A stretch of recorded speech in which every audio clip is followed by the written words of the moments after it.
Okay, looks like the ads are over. Welcome everyone to another exciting episode of the Gin and Tonic Show, a panel discussion show about Islam and the Muslim world. I'm your host, Almighty Atheismo. We have a special guest today, former Muslim apologist Farhan Qureshi. Thank you very much for joining us. Shukran. Stopspamming, Godless Saudi, Ali from the Arab Atheist Broadcasting Show, and Klingschor. My usual ramble.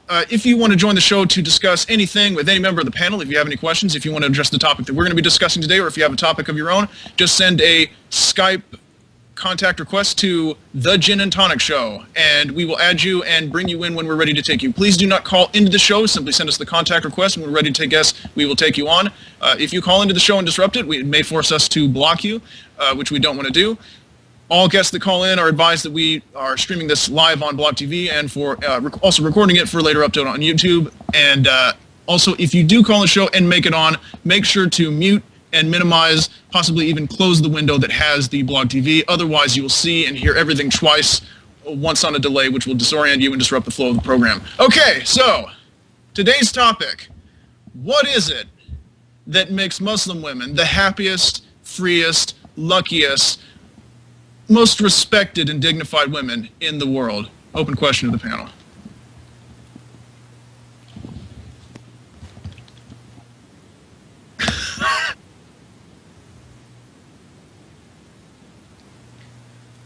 Well, let me try to make a comment about that. You know, on one hand, Muslims will often argue, and they'll even have Muslim women stand up and argue that we're so liberated, that this is something that helps us, this is something that gives us discipline, this is something that gives us morality and dignity and so on. You have that whole realm of thought amongst the Muslims and amongst Muslim women, but that's not the only thought.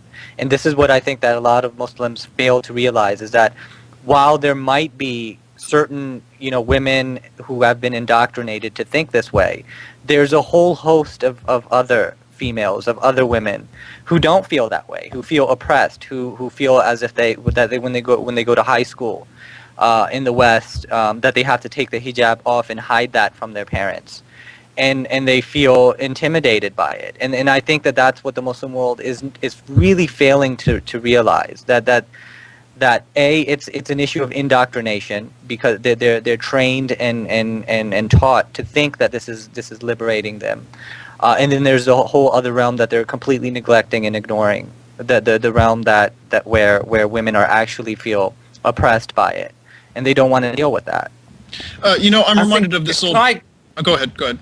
Sorry, I just wanted to kick this off with a really poignant quote by, and I'm going to mispronounce this name because Turkish is not my first language, Ahmet Reza? I'm not sure how to pronounce it. Is it the I with no dot, or is it the I with the dot? It is the I with no dot. It's Reza. Ahmet Reza. Okay. Basically, he was a leading figure in the Young Turk movement that swept the Ottoman Empire towards the end of the 19th century. And this is what he said concerning Islam and women. Quote, "Were I a woman, I would embrace atheism and never become a Muslim. Imagine a religion that imposes laws always beneficial to men, but hazardous to women, such as permitting my husband to have 3 additional wives, and as many concubines as he wishes, houris awaiting him in heaven, while I cover my head and face, as a miller's horse. Beside these, I would never be allowed to divorce a husband who prevented me from having any kind of fun, but would be required to submit to his beatings. Keep this religion far away from me," unquote. That was in a letter to his sister. Now, I think it would be appropriate to actually, these criticisms are not just like some angry, secularist, closet feminist Turk lampooning the religion of his birth. These are genuine criticisms, and I'd like to read you now the conclusion from an essay that I wrote on "Does Islam Oppress Women?" was the basic question being asked. And after exploring the Quran and the Hadith literature and traditional Sunni fiqh, this is the conclusion. Throughout this essay, we have explored the Quran, the Hadith literature, and Sunni Islamic jurisprudence, examining a number of different topics. We have seen that according to traditional Sunni Islam, polygyny, men having multiple wives, is embraced, whilst polyandry, women having multiple husbands, is strictly forbidden. Muslim men may marry Christians and Jews, whilst Muslim women may only marry within the faith. Muslim women are limited in marriage by the constraints of their guardians, whilst Muslim men are free to marry as they wish. Muslim men may possess concubines, on earth and in heaven, whilst Muslim women may not. Muslim women who refuse their husbands' sexual advances are cursed by preternatural forces and may either be raped or starved of their support as a result. Muslim women must obey their husbands in general, and if the former become rebellious, the latter have the option of resorting to physical force to discipline them. Muslim women are limited in their ability to leave their homes and operate independently in public, whilst Muslim men face no such constraints. Muslim women must obscure themselves in public, whilst men have greater freedom of attire. A Muslim woman needs the permission of her husband to obtain a divorce in most circumstances, whilst Muslim men can divorce at will. The testimony of a Muslim woman is less than half that of a Muslim man, as the former are mentally deficient according to Muhammad himself. And that's sort of, I think, a nice introduction into does Islam oppress women. Open to the floor? Yeah, it does indeed.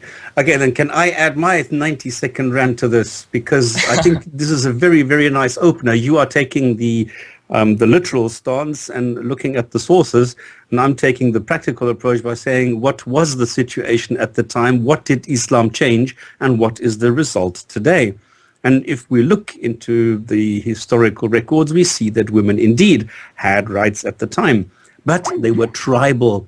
In other words, in some areas in Yemen and Oman, you had a matriarchy. In other words, the women were the head of the clan. In some it was the case, in some it wasn't. If we go further back in history, if you go 4,000 years back, we see that in ancient Babylon, women had dowry and property rights. 3,000 years later, Jewish women, they were second class, but had certain rights regarding property and inheritance. Another 1,000 years in Egypt, Greece, and Rome, same picture. 1,000 years later, Islam arrived. Now, did someone like Cleopatra require liberation? Would she welcome being covered by black material and then sent home to feel liberated? I don't think so. So what was the change? Islam introduced slogans such as "Stop child killing of the female babies." Did it help? No, we still have this today. The treatment of orphans, a great approach, a great slogan. Did it change anything? Not really. Quran says all humans are equal, but some are more equal than others. Men can marry 4 women, exactly what you, Kling, just showed us. They get instructions how to divorce, receive instructions on how to punish a woman. Does the woman get the same? Heaven is described for men. I will skip the hadith saying hell is occupied for women and why, and so on. But men can have sex with their wives and their female slaves. Can women have male sex slaves? Women are second class, tilth, ever-ready sexual objects and incubators. What is the result today? A woman in an Islamic country can't have male employees. She has to hire a man as a go-between, and she has to pay him. My wife's hairdresser has several shops, and she cannot go there as a boss because she is a woman. Men will not take orders from her. Women require protection from lust-driven men. But not the men get admonished, but the woman. She has to cover up. Not the man is told, listen, just don't go around raping. No, the woman has to cover up. So not the woman gets to choose today whether to wear pants or a dress, but the man. A woman has to ask permission to go anywhere. And even today we have discussions what women should wear and what is adequately modest. Do women decide this? No, men do. Do women issue fatwas? Do women enter a mosque during their period? Do women, not during their period, enter the mosque through the same door as men? So in the 21st century, women are slowly rising up and demanding their rights. In Malaysia, in Kuala Lumpur, I met an enterprising lady who was able to start an impressive chain of businesses. You get pork-only restaurants there. So there's a lot more tolerance in KL than in other places. And this woman can go and pray together with men. There is even a women's rights group, Sisters in Islam, as I was shown today. So Compare this with the reality in Kabul or Jeddah. But yes, I agree, even decades after women in the Western societies burnt their bras in public, women are still being treated differently, even in the West. So even I react when I see a woman in the left seat of an aircraft. Even though the old joke about the rough landing as a woman during PMS is now a cliche, there is still some truth in it. So I would not say that I am being hypocritical when I say there is still a difference between men and women, even in the Western society. But the recent protests by women in the Kingdom of Saudi Arabia are an indication that the tides are changing and rational thinking and reasoning are starting to take a foothold, even in conservative societies which are still locked into the 7th century superstition. Yeah, Thanks. you know, I'm reminded of this old joke. This man dies and goes to hell, and it's basically a Christian-style hell. And he just sits down on a rock and starts crying uncontrollably. And a demon takes pity on him, goes over, sits down next to him, puts his hand on his shoulder and says, "Hey, what's wrong, little buddy? What's the matter?" And he says, "Well, what do you mean, what's the matter? I'm in hell. All I can look forward to is an eternity of suffering and agony." And the demon says, "You know, don't worry so much. Dry those tears. This place really isn't as bad as you might have heard, okay? Do you like to gamble?" And he's sniffing and drying his eyes. He says, "Well, yeah." And he says, "Well, Monday, all we do is gamble all day long. We got roulette. I mean, it's a sinful activity, so of course we have it here in spades, and they don't have it in heaven because it's a sin, so they can't. But we all day Monday, it's gambling day, and you know, you have the rest of eternity to get your win back what you lost." And he says, "Well, that doesn't sound so bad." And he says, "How about this? Do you like drinking?" He says, "Well, yeah, I usually have a drink or two." "Well, Tuesdays, all we do is get shit-faced. We have every kind of liquor in stock, and we just get absolutely plastered until we're just vomiting our guts out the next day. It's wonderful. You're going to love Tuesdays." And then Wednesdays turns out to be, yes, well, do you do any drugs? And it turns out Wednesday is drug day, and all they do is do all kinds of drugs, and they don't really have physical bodies, so the damage really isn't permanent. And then, the Thursdays you have something else. He says, "Okay, well, so you see, it's really not so bad. One more question. Are you gay?" And he says, "No." He says, "Oh, well, you're going to hate Fridays." And the reason I thought of that joke is, what Farhan pointed out at the beginning about, I think he said about not all women are necessarily unhappy with the role that they find in a conservatively religious or any kind of a tribal culture even. I mean, a lot of sort of low-tech societies, regardless of which religious tradition they come from, they have what we would call very loosely the traditional role. And even even in Western countries where women make up over half of some college graduates in some places, you still have homemakers. You still have someone who just stay at the home, and there might be some practices that someone like, but what Farhan was saying, it's the fact that there are many regions where there's simply no choice that is the real concern to us. If a woman wants to wear a hijab because she wants to, for whatever reason, cultural, just tradition, maybe it stops men ogling her at work or on her commute, and she doesn't really want the attention at that point in time, that's perfectly her business. I might, if somebody asked me, I might think that, aside from the reasons I listed, wearing a certain headscarf because you're afraid an evil monster in the sky will be angry with you is kind of a bad reason. But ultimately, I think it's their right, and I think that banning burqas and so forth in Europe, I oppose that kind of thing. But ultimately, it comes down to choice and the clear and present duress that many women find themselves in. Right, and I think that we have to. Did you want to go ahead, Kling? Yeah, go ahead. Okay. Oh, I just wanted to quickly mention this, if that's all right. Just on a note of the current state of women's rights in the Middle East. This is from Marina Ottaway's essay, Women's Rights and Democracy in the Arab World, published by Carnegie Papers, February 2004, concerning women's rights in the Middle East. And under the subtitle of Personal Status and Family Law, it says, in this area, women remain at a clear disadvantage throughout the Arab world. In most countries, it is practically impossible for women, but quite easy for men to file for divorce. Polygamy is legal and socially accepted, although not widely practiced. laws and even more clearly social values condone so-called honor killings, with few exceptions, such as Jordan, where the legal age for marriage was recently raised from 15 to 18. Women can be married off by their parents at a very young age and without their consent. Progress in these areas is extremely slow, and there is much social resistance to the local reforms introduced in some countries. In 2001, Egyptian law granting women the right to file for divorce led to many dire predictions of social disintegration, including in the more liberal press. So even today, all those issues of women's rights being obstructed and relegated and negated by traditional Islam, the Quran and Muhammad, are still affecting the Middle East today.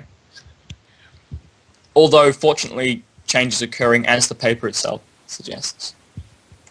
In other places. I want to comment about what Stopspamming said about that the majority of the people in hell are women. Actually, in school we learned this hadith, and it's actually mentioned that the majority are Muslim women too. So they're not only women, but Muslim women. That seems paradoxical. Yeah, it's in Sahih al-Bukhari, it says, I was shown the hellfire, and the majority of its dwellers were women who were ungrateful. It was asked, do they disbelieve in Allah?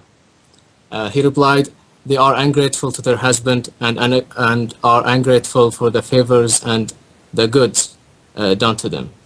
So this hadith is in Bukhari, and the Prophet also mentioned the same thing in Salat al-Eid, the Eid prayer, and he said, I have not seen anyone more deficient in intelligent and religious commitment than you.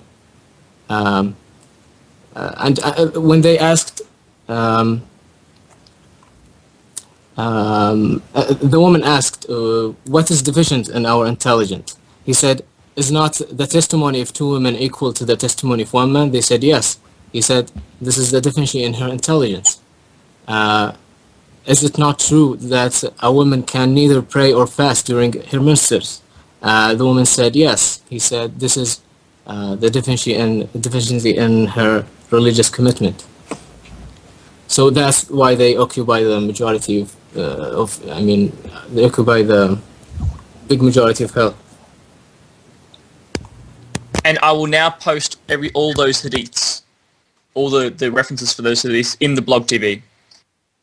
All right, thanks for completing this. I just didn't want to really go there because I was going to restrict it to the Quran only, not even going to the secondary texts. Yeah, it's an authentic hadith by Al-Bukhari and Muslim, and also the Tirmidhi.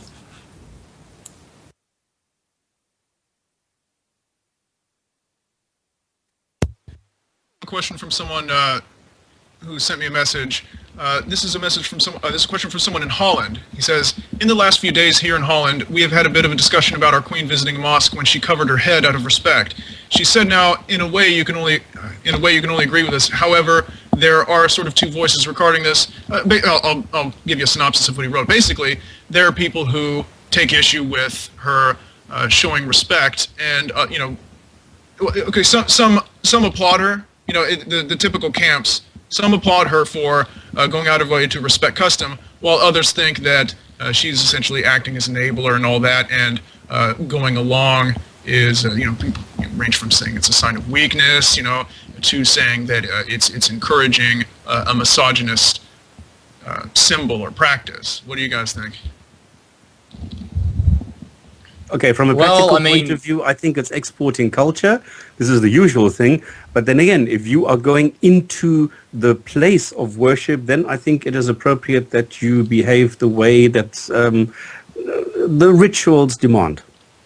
I just have a question. If she went in, I'm sorry. If she went into a Buddhist temple, then she'd observe their little taboos as well. So exactly. And no one would care about that. I mean, I don't like Islam very much, but if you are going to do such a thing, then you have to be consistent with the way that you would act in any other temple, which is that you would, because I don't respect any other religion either, but you'd still, if you went in there, you would still observe their little rituals and things just in order to be polite. So, sorry, what were you going to say, Ali?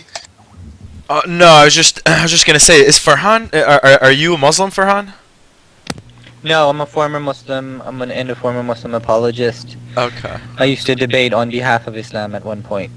Okay. All right. I just wanted to make sure that I wanted to see if you maybe had a some sort of. I'm sorry. Does somebody have loudspeakers on or something? I think you're getting a slight echo from Farhan. Oh, okay. All right. No, I was just gonna say. I thought that you were on to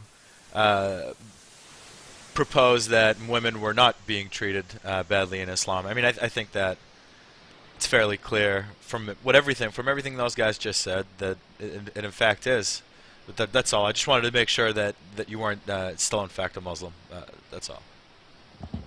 I mean, well, we of course, having said that, we welcome Muslim callers, and if anyone wants to call in from the opposite side, we're well aware that we have the advantage numbers, and if you can look at past shows to see how we handle, we're not going to just wait here with baseball bats and beat you up. We do our utmost to be civil, and while we're not afraid of disagreement, certainly, if you come onto the show of an opposing opinion, you feel like you're getting beaten up, just let us know. We don't, we want to hear the other side. It's not like a one-on-one debate where you tend to go for blood. I mean, we're not here just to bully or browbeat people at the other side. We do welcome the counterpoint. And also, just another reminder, if anyone wants to be on the show, just send a contact request to the Gin and Tonic Show, and we will... also, some people send me questions on the Skype contact list, and I'll answer them on the show. So, yeah, the thing is, with, like Western women, especially prominent women like the Queen of Holland in this case, for them to make this concession, and regardless of how you feel about it, it is a concession of sorts, I am staunchly opposed to it because, she has a choice, and not every woman who wears this headscarf really does. And that's the problem is she's dabbling in it in a way I think is disrespectful to people who don't want to be a part of it. Like the joke that I said, okay, if you're in hell like that guy and you like all the things, including Fridays in inverted commas, then you're happy as a clam. But these things come as a package deal, and not everyone is content. And I think that there should be some acknowledgement of that. And I've seen, for example, pictures of some really conservative Egyptian politicians who will refuse to look a woman in the eye, and will just sit there and stare this way like they're going to get cooties if they turn 45 degrees to the side and look at some visiting woman journalist. Okay, those might be two very different extremes from some point of view, but I think that all of that sort of cootie shot behavior should not be encouraged. It's just, I think it's disgraceful. I don't blame people in Holland from being a little irritated with their queen. And the person who sent me the question also said that many years ago there was another visit to a mosque in which the same queen, in fact, did not wear the headscarf, and it seems to have changed. I mean, I'm interested. Was she invited to go there? Because I mean, I don't. She shouldn't be expected to wear something like that if she is in fact just being invited to go there, and not something that she was asking to do. And it is kind of disrespectful to the women who are in fact struggling to get rid of the things that. Wedding or some other ceremony. Well, I mean, a lot of women are struggling to get it off, and it's not. It's all fun and it's all good and well for women in the West to say, "Oh, it's their right to wear this and it's their right to wear that," but it's in fact not a choice in where this custom is still practically in all the Middle East. I mean, without a question. And I think that's kind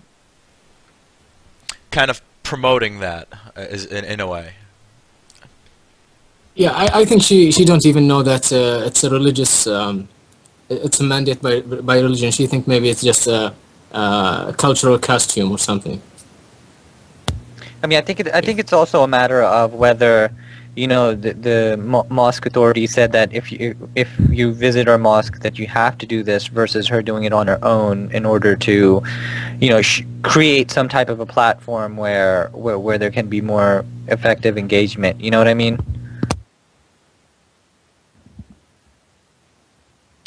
Yeah, I don't know if that was a stipulation or I mean obviously since she was able to visit before, if the person in the contact list didn't say if it was the same mosque, but you know, if for the sake of argument a female dignitary was to visit a mosque and they said, well, you either wear the headscarf or you don't go in, I would put my foot down, and I would ask that she put her foot down, you know.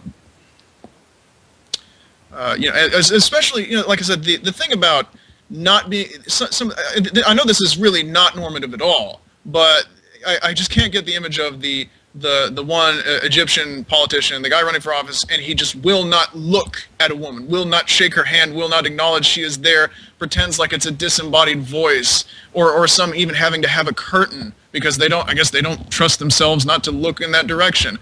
You know, I don't think that I would have the patience for it. I mean, and it transcends the religious issue and the civil rights issue, and it becomes a matter of I just wouldn't have tolerance for what I see as an incredibly childish manifestation of misogyny.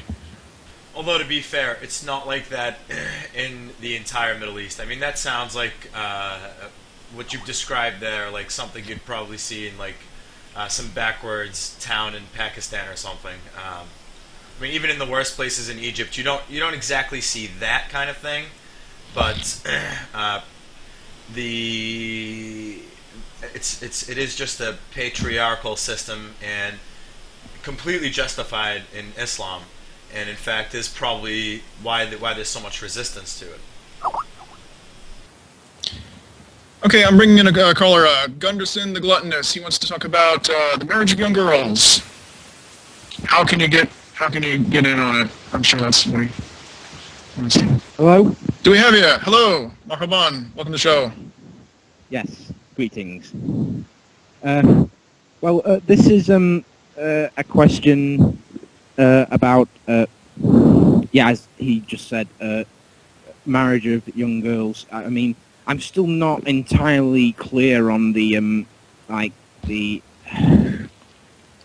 what exactly the rules are, what exactly the regulations are. So, I don't know, could someone explain that to me, please? Who's marrying whom?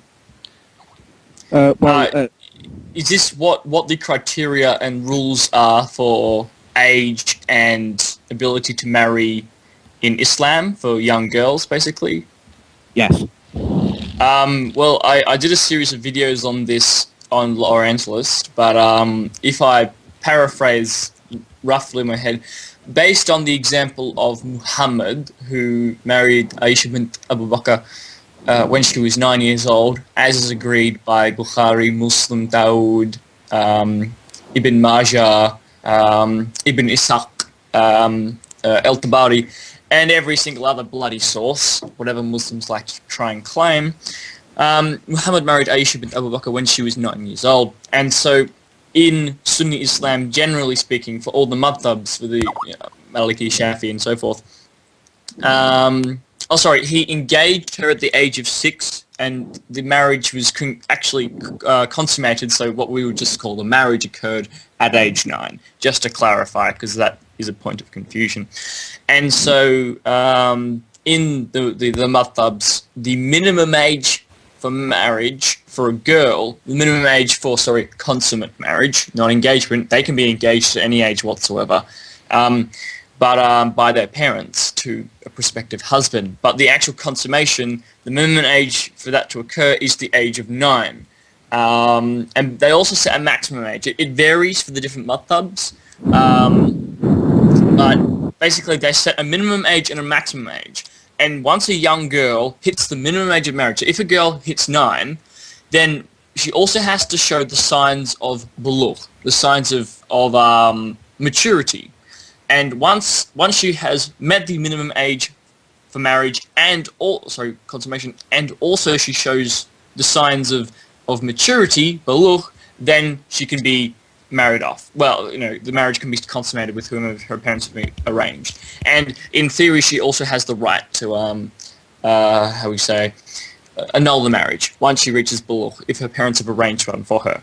And the signs of bulugh are if she has a wet dream, if she develops pubic hair, or if she starts menstruating.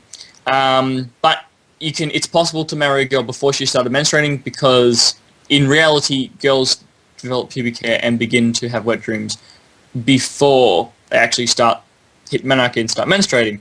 And this I guess, is the reason why we have Surah 65 verse 4, which was revealed concerning young girls who've married and consummated, but who have not yet actually reached menarche. In any case, so it is possible in Islam for a girl of 9 years of age to, as long as she's got pubic hair and has begun to have wet dreams, or has satisfied that criterion, for her to be married off to an older man. At least that's the way I understand it from my investigations and my research. Does that answer your question? Well, here's the thing. Wait. Go ahead. Yeah, I did see one of your videos on this subject, but I found it a little bit hard to follow beyond the part about saying, well, if she doesn't say anything, then she's consenting to the marriage by default. Oh, that was the forced marriage issue. Yeah, that's something a bit different. I feel it needs to be pointed out that today the norm, many countries across South Asia and North Africa have, Muslim majority countries where there's strong influence of religion into the legislative process. They do have marriageable ages that are competitive in many cases with industrialized countries. I think Tunisia has one of the latest marriageable ages of the North African states, and I think it's 18 with some exceptions here and there. But like I said, not to pick on the Arabs too much, but as with a lot of things, regarding the issues of religious conservatism and its side effects, they're kind of behind the curve of many other North Africans and South Asians and Central Asians. In many places, there are actually laws on the books blatantly contrary to the Sunnah that are often taught by the local clerics. In blatant contradiction is these countries have marriageable ages and prohibitions on marrying underage girls. Now, that's fine, and it's one of those kind of classic canards that I think people on both sides of this debate have. One of the classic pitfalls of this is there's always a spectrum, though the written word is seemingly concrete, like any other religion, but I think especially this one, there's always this wide spectrum. There, you could always say, well, Indonesia's not as bad as Egypt, or Egypt's not as bad as Saudi, and so forth. And that goes both ways, with critics picking on often the Saudis and Iranian government, and then the defenders of the religion would really rather focus on, for example, maybe Turkey or Indonesia or someplace. But here's my problem, is that for all those countries that admittedly have stepped away from this 7th century mindset, I don't understand how they justify it. I mean, if, for example, I was watching a video about, certain verses, for example, a verse first saying that, alcohol is, discouraged, and then later one that outright forbids it. And the Muslim making the claim was saying, well, God basically just didn't push the issue on them all at once. It came in steps and so forth. And it seems that there's the similar mindset. And we've gone around like this with many of our Muslim callers, in that they say, well, that was the 7th century and things have gotten better now. But, two major problems. One, the problem of the lack of direct prophetic influence. We've gone, if the Islamic lore were correct, we've gone 1,000 years without this software ever receiving any real patches, over 1,000 years with no additional prophets, and the world continues to spin, life goes on, and because Muhammad was supposed to be the final prophet, there's literally no room in the doctrine for anyone to come up and say, okay, we're pushing the envelope on these social issues. So, I mean, they're really, horribly static. And then the other thing, I'm sorry I'm going on long, I'll kick it back to one of you sooner or later, but the other thing is it casts an all-powerful and very bossy God of the Abrahamic faiths in the position of a sort of knee-jerk and cowardly politician who's afraid he won't get reelected if he pushes a certain issue. with slavery, women's rights, any number, conduct in warfare, so many of the other issues that are canards throughout with all three of the major branches of the Abrahamic faiths. They'll say, well, that was then and this is now and things are different, but God is unchanging. I just don't buy that an all-powerful being would balk at giving any orders to reform at his creation. And in second place, if you read the Bible and the Quran and believe this is the same character, it doesn't seem that he ever has any qualms about forcing his beliefs on other people. So I just don't buy him as this knee-jerk politician sort of slinking away from responsibility. It's just another clear example to me of these being man-made rules. Anyway, someone else talk. Yes, that is what I meant initially. I apologise for getting the two mixed up. But yes, basically, Klingschor, I didn't understand what you were saying after the part about her consenting to the marriage by default. So you said marrying virgins. So can you please clarify that point? I found for some reason your voice sounded really distant, so I couldn't quite hear you. But I basically, are you asking me to elaborate on the forced marriage issue? About the whole well, basically, off the top of my head, on this subject, basically, Muslims say that there is no forced marriage in Islam. It's just cultural. That isn't quite true. For example, let's see now. We've got the Shafi. First of all, the Shafi madhab actually has forced marriage. It's direct forced marriage. You can force your daughter to get married to someone. That's it. But that's only one school of law. For the others, they do have a forced marriage in that the wali, the guardian of the woman, if he says the woman can't marry this man, she can't marry the man. So that means that a woman is entirely limited to whoever the wali says, or she can't get married at all. Again, is that not forced marriage? A woman is forced to marry whoever her wali says, or no one at all. Again, I'm sorry, that's a form of forced marriage. Another example is, of course, with the children. If a girl reaches 9 years old and suddenly she's classified as being mature, do you really think that she has any kind of knowledge of marriage, or that her consent is valid? No. By default, by the dint of her still being a child in reality, biologically, practically, psychologically, her consent is not valid. She is an unconsenting party, ergo it is a form of unconsenting marriage. What else is unconsenting marriage if not a form of forced marriage, is the way I see it.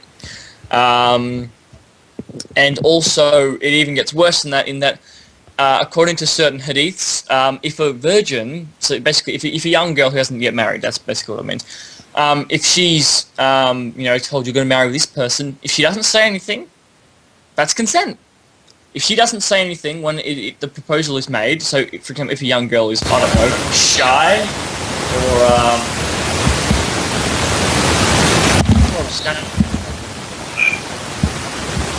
Yes. Go on, Klingschor.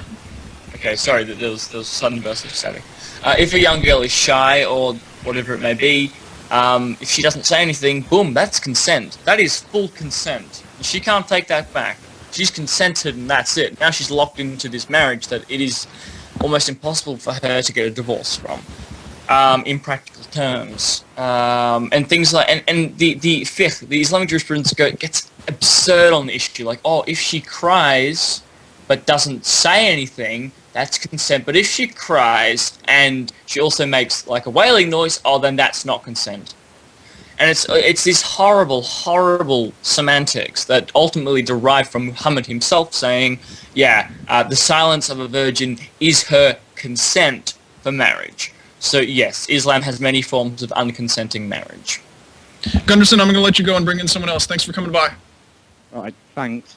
If you have any further questions, feel free to drop them either in the chat or in the contact list, and we'll address them further. But right now, we're going to be joined by Infidel Always, who wants to talk about inbreeding. Oh, this should be good.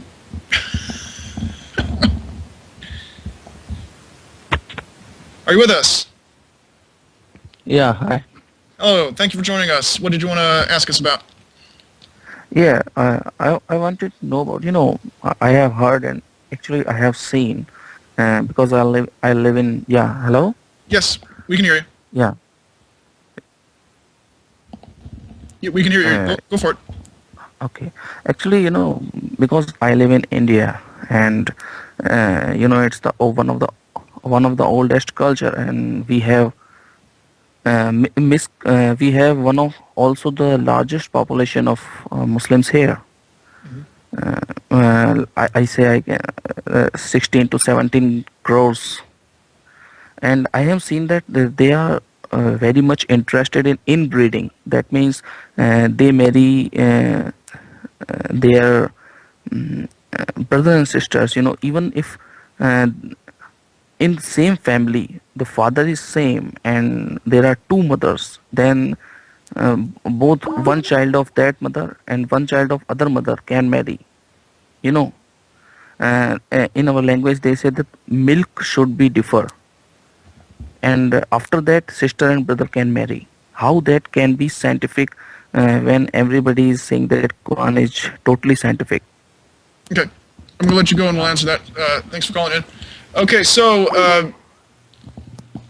normally, okay, my understanding, and I'm sure that Klingschor's ready to correct me if I'm wrong, my understanding was that on paper, there's a certain number of degrees of cousins that they have to be apart before two Muslims could marry. No, that is incorrect.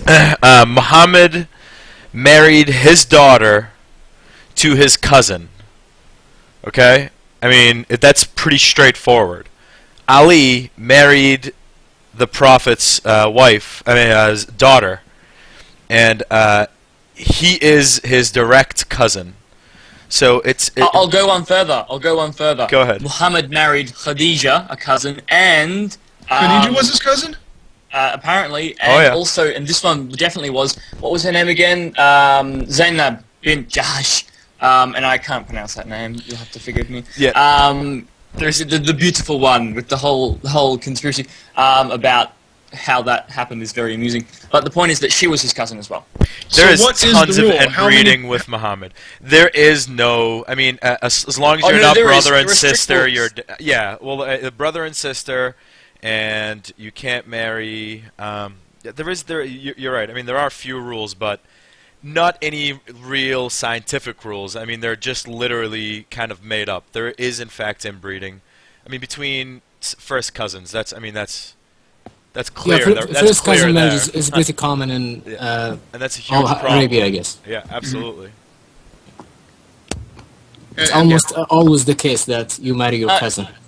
Actually, I can read you now the rules from the Quran. This is from an essay that I wrote concerning the rules and laws and punishments of the Bible and the Quran and Hadiths, a comparison. And the Quran says, basically, it prescribes a similar, it forbids a man from marrying his mother, his stepmothers, his daughters, his sisters, his aunts, his nieces, his mothers-in-law, his stepdaughters, and two sisters simultaneously. But it doesn't prohibit cousin incest, because of course Muhammad married his cousins. So they basically go by the Kentucky rules. Farhan, you looked like you had something to say? You can marry your niece, though.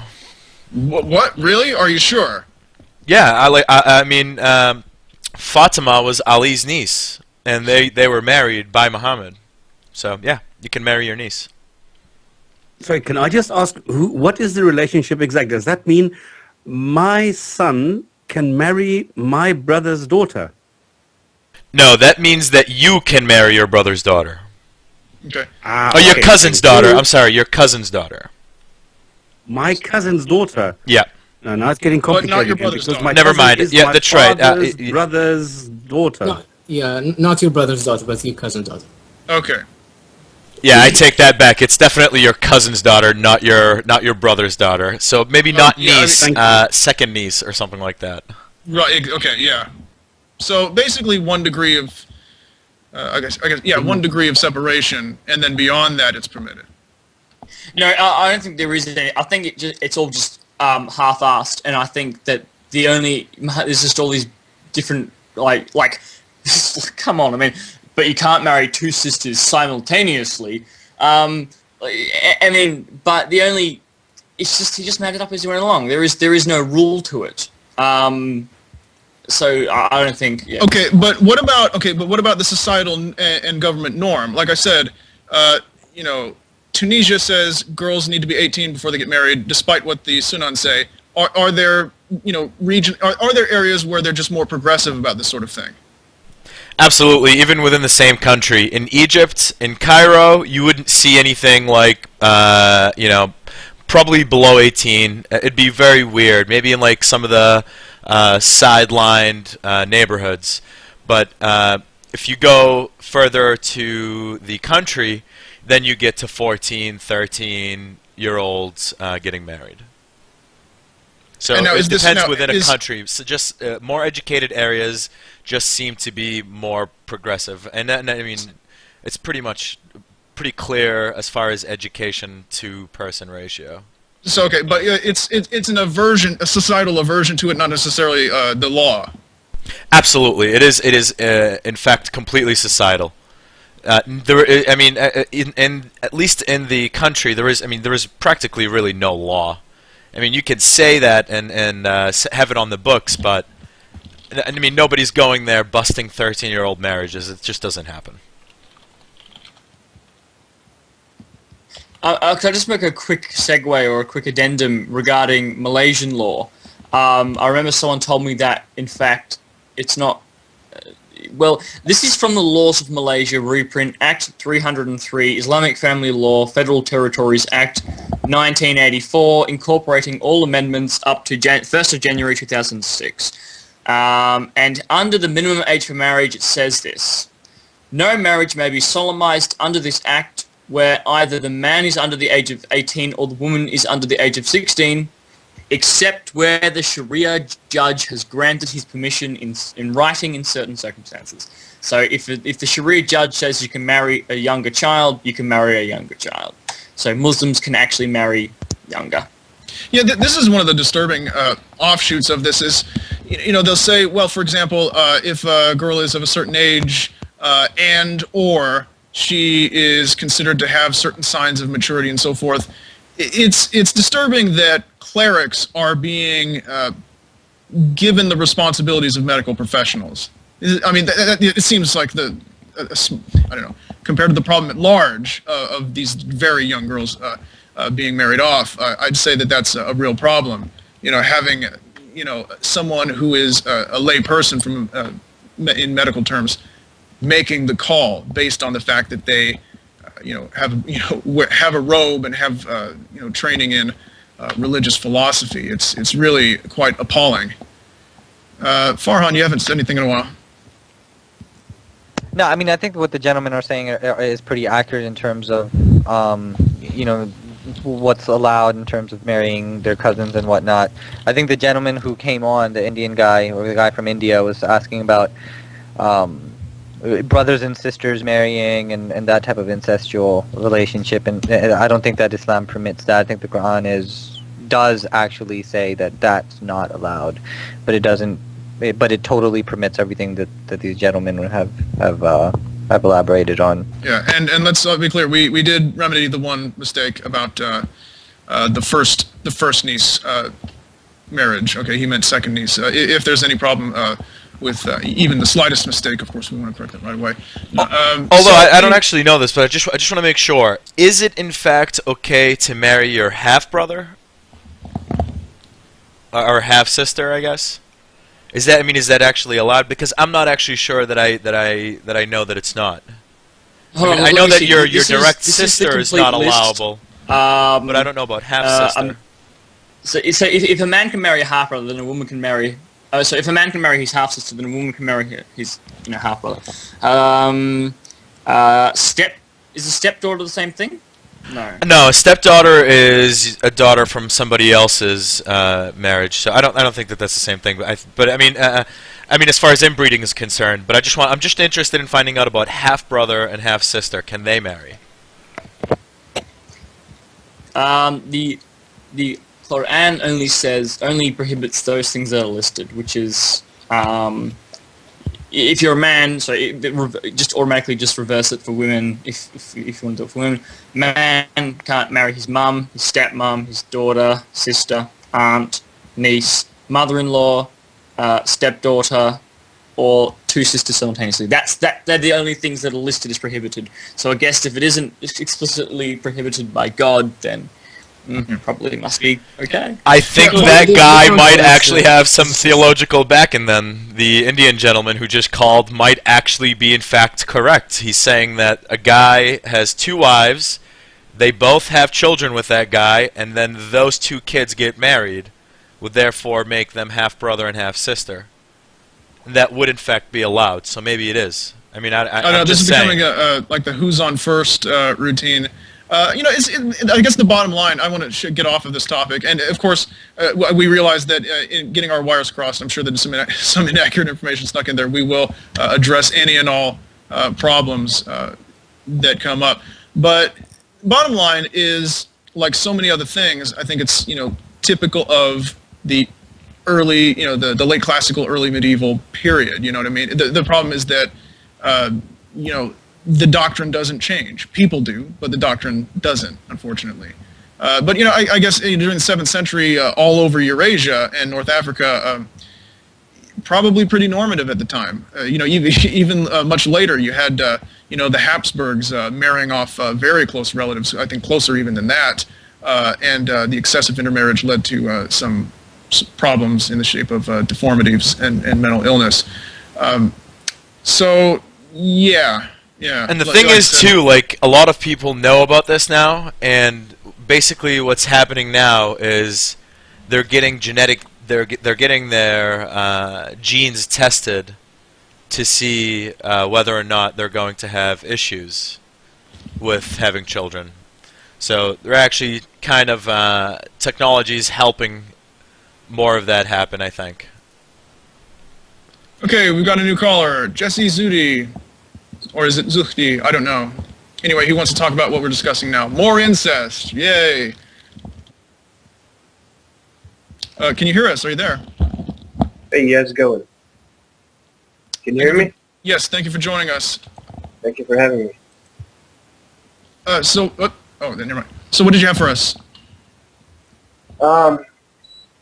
You guys were talking about,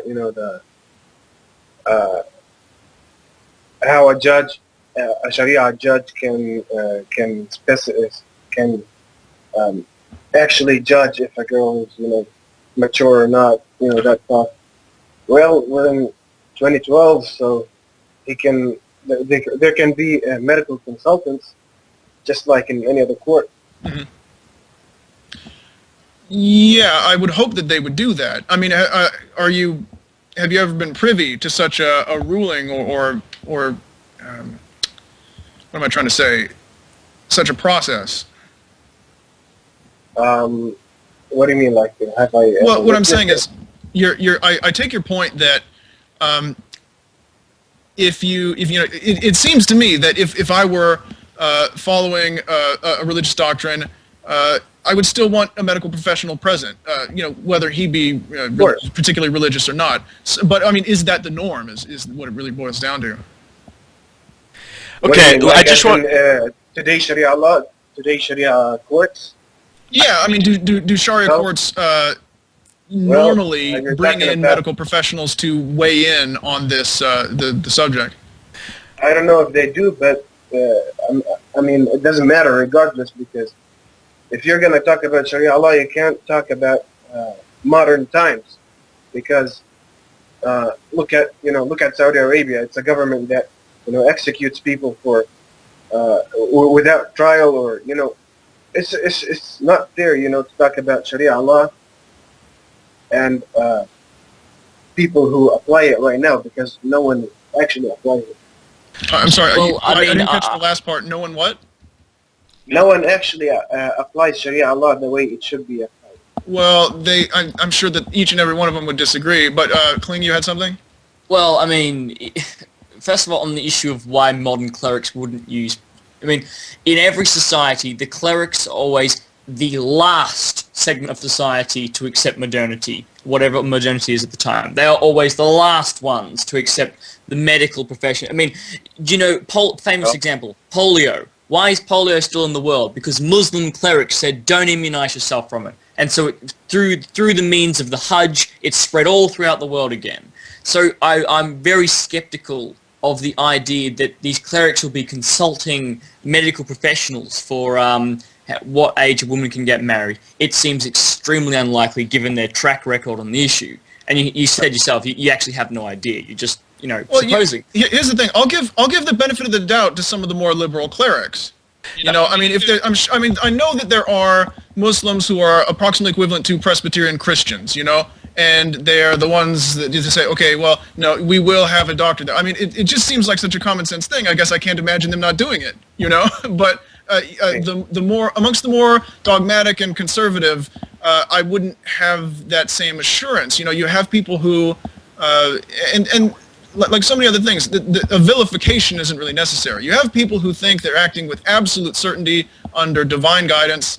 They get a little cocky, a little overconfident. So I'd like to think that anywhere in the modern day, now that our medical knowledge has advanced so much, I'd like to think that even during the Abbasid age of inquiry, the golden age that people talk about, I'd like to think that even back then they would have had the doctors, the burgeoning medical profession there, sitting in on whatever kinds of hearings wherein a cleric was deciding, or a body of clerics was deciding a medical issue. But I really don't know the standard then or now. Jesse, I'd just like to ask you a question. You just said there that Sharia is being you're saying that Sharia is being imposed wrongly in all those places. Can you name a place where it's being imposed rightly? No. Why is that?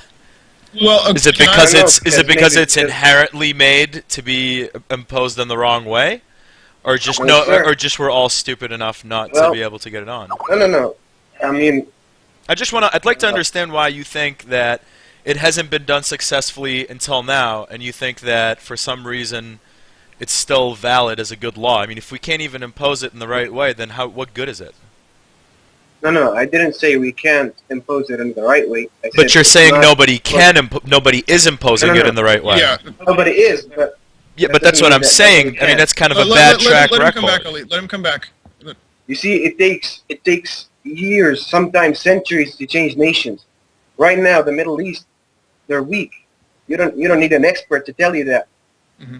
If I understand it correctly, the origins of Sharia law was very quick. I mean, it was Muhammad's life. I mean, that's a couple decades.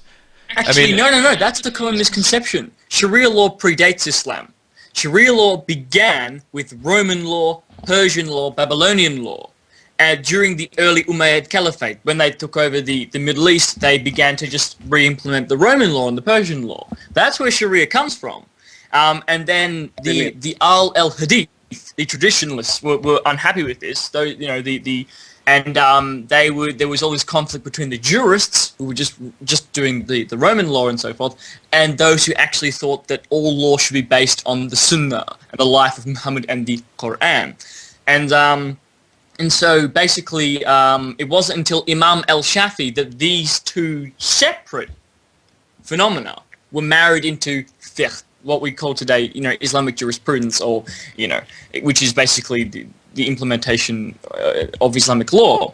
And so that's a common misconception. It did not begin with Muhammad and the Quran. It actually began with Roman law and so forth. Well, can I just say the that point I'm sorry, but I just want to make the point that what you're telling me is that you cannot come up with an example where this has been implemented correctly, and you're telling me that this is a good law. If you cannot implement this law and you can't point to an example where it's working, why should I take it, is what I'm saying to you. You're telling me pretty much that everybody that has tried to impose this law has failed miserably and has turned into Saudi Arabia and Afghanistan. Okay? But now all of a sudden... I'm sorry, go ahead. Yep, go ahead. Go ahead. Go ahead, I'm sorry.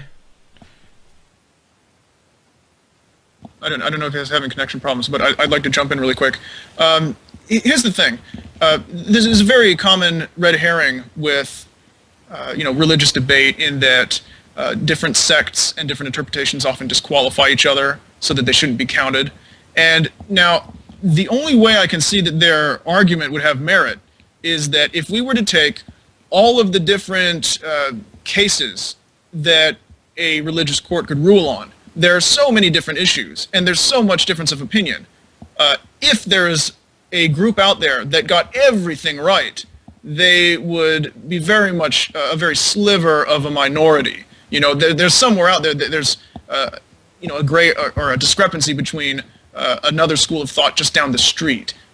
All of the different issues that you could possibly rule on. And you read the Sunan, for example, and you have rules governing all of these really minute things. You have Stopspamming did a video on the differences in prayer and things of this nature. Now, I realize that's ritual more than jurisprudence per se. I acknowledge the difference. But what I'm saying is, in terms of their overall doctrine and what would consist of Sharia law as a package of covering so many different aspects of your life, if there is a God who has one perfect standard, one true Sharia, it's just statistically unlikely that anybody got everything right.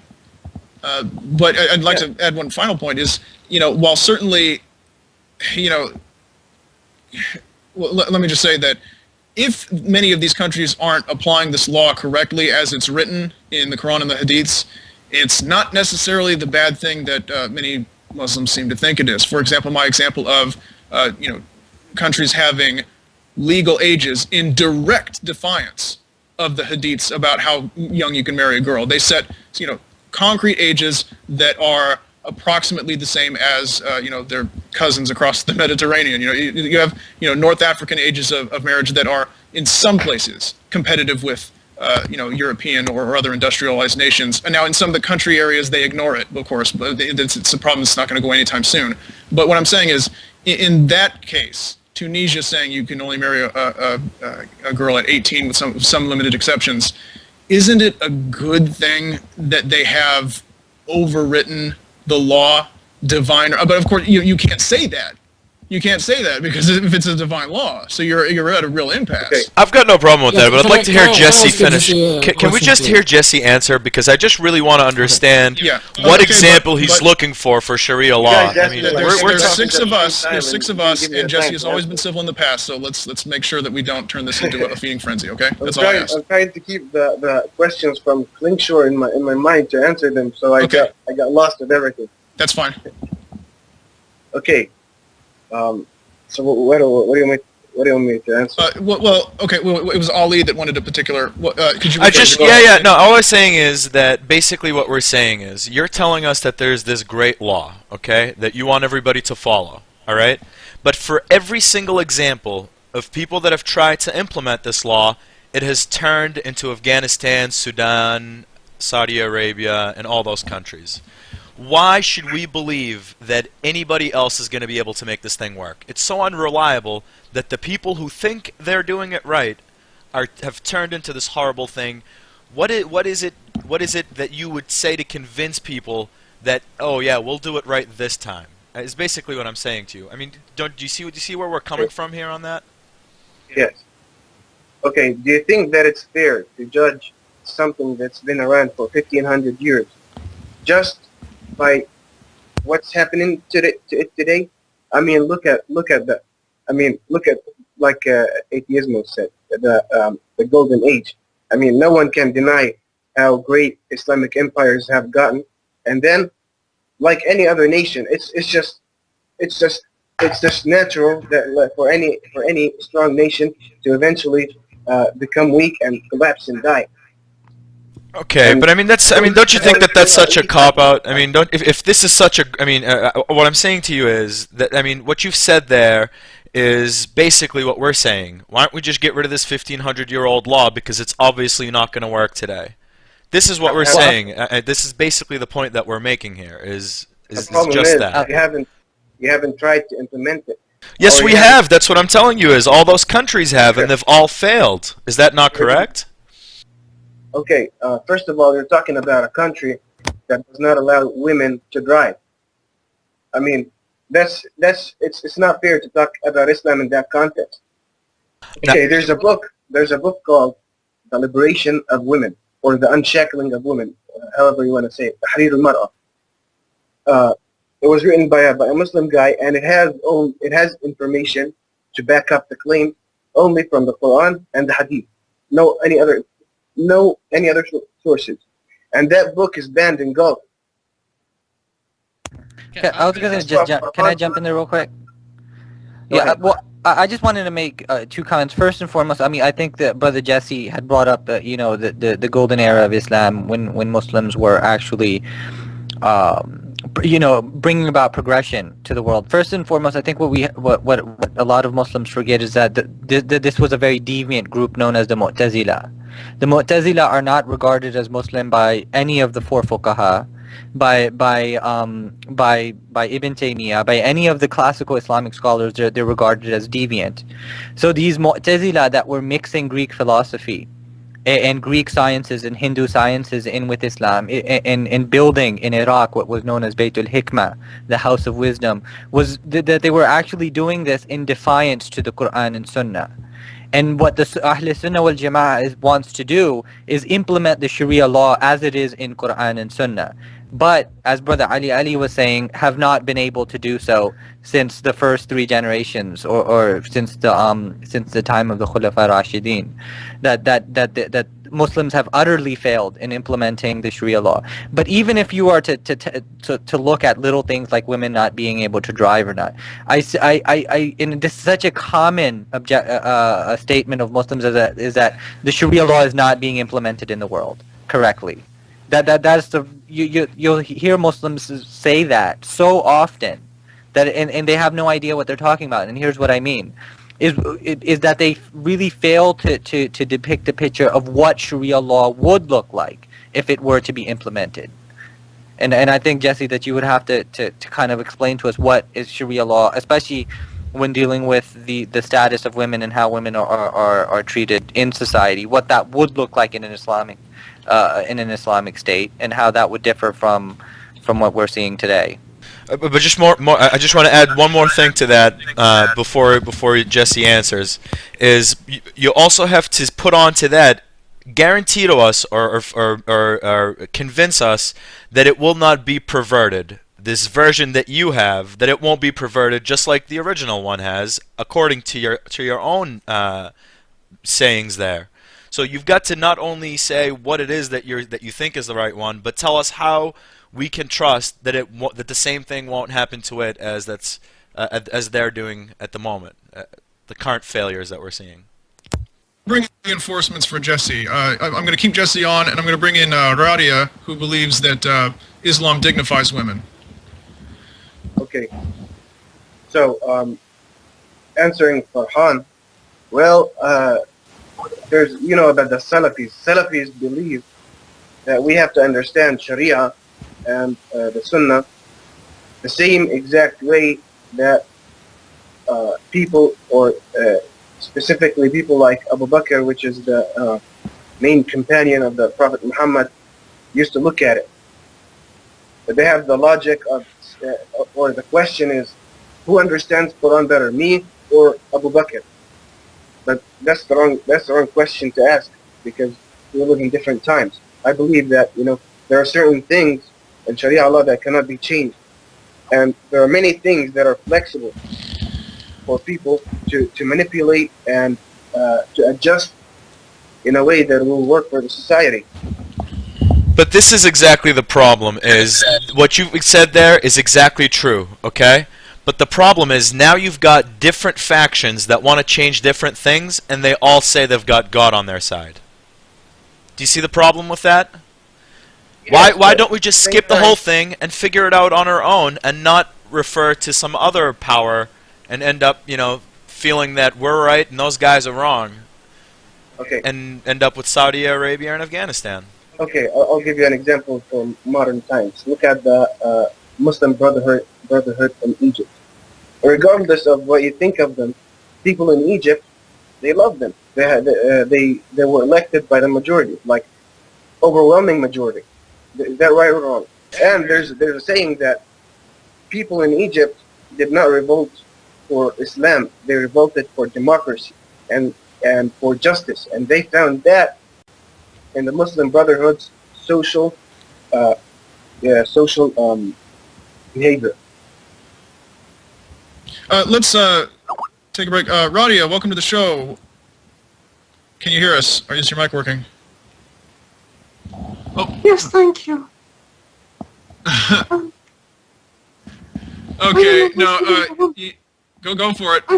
I feel that a lot of people are looking at the headscarf as something of repression, but it's really an act of preservation. Your beauty is preserved just for your husband, and if you really think about it, it's really a logical sense. There's a lot of rapists out there, and if you are going to go out with your beauty, you are tempting the rapists to come and rape you. So it really just makes logical sense to cover up your beauty, not just for the preservation, but for your own protection and to avoid the temptation.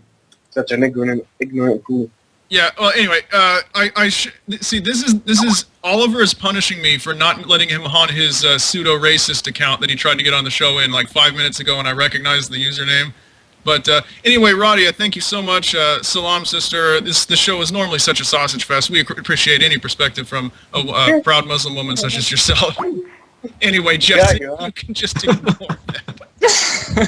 I'm sorry. It needed something a little bit lighthearted. I recognized his voice right off the bat, but it needed that. So, sorry, did you have something to add?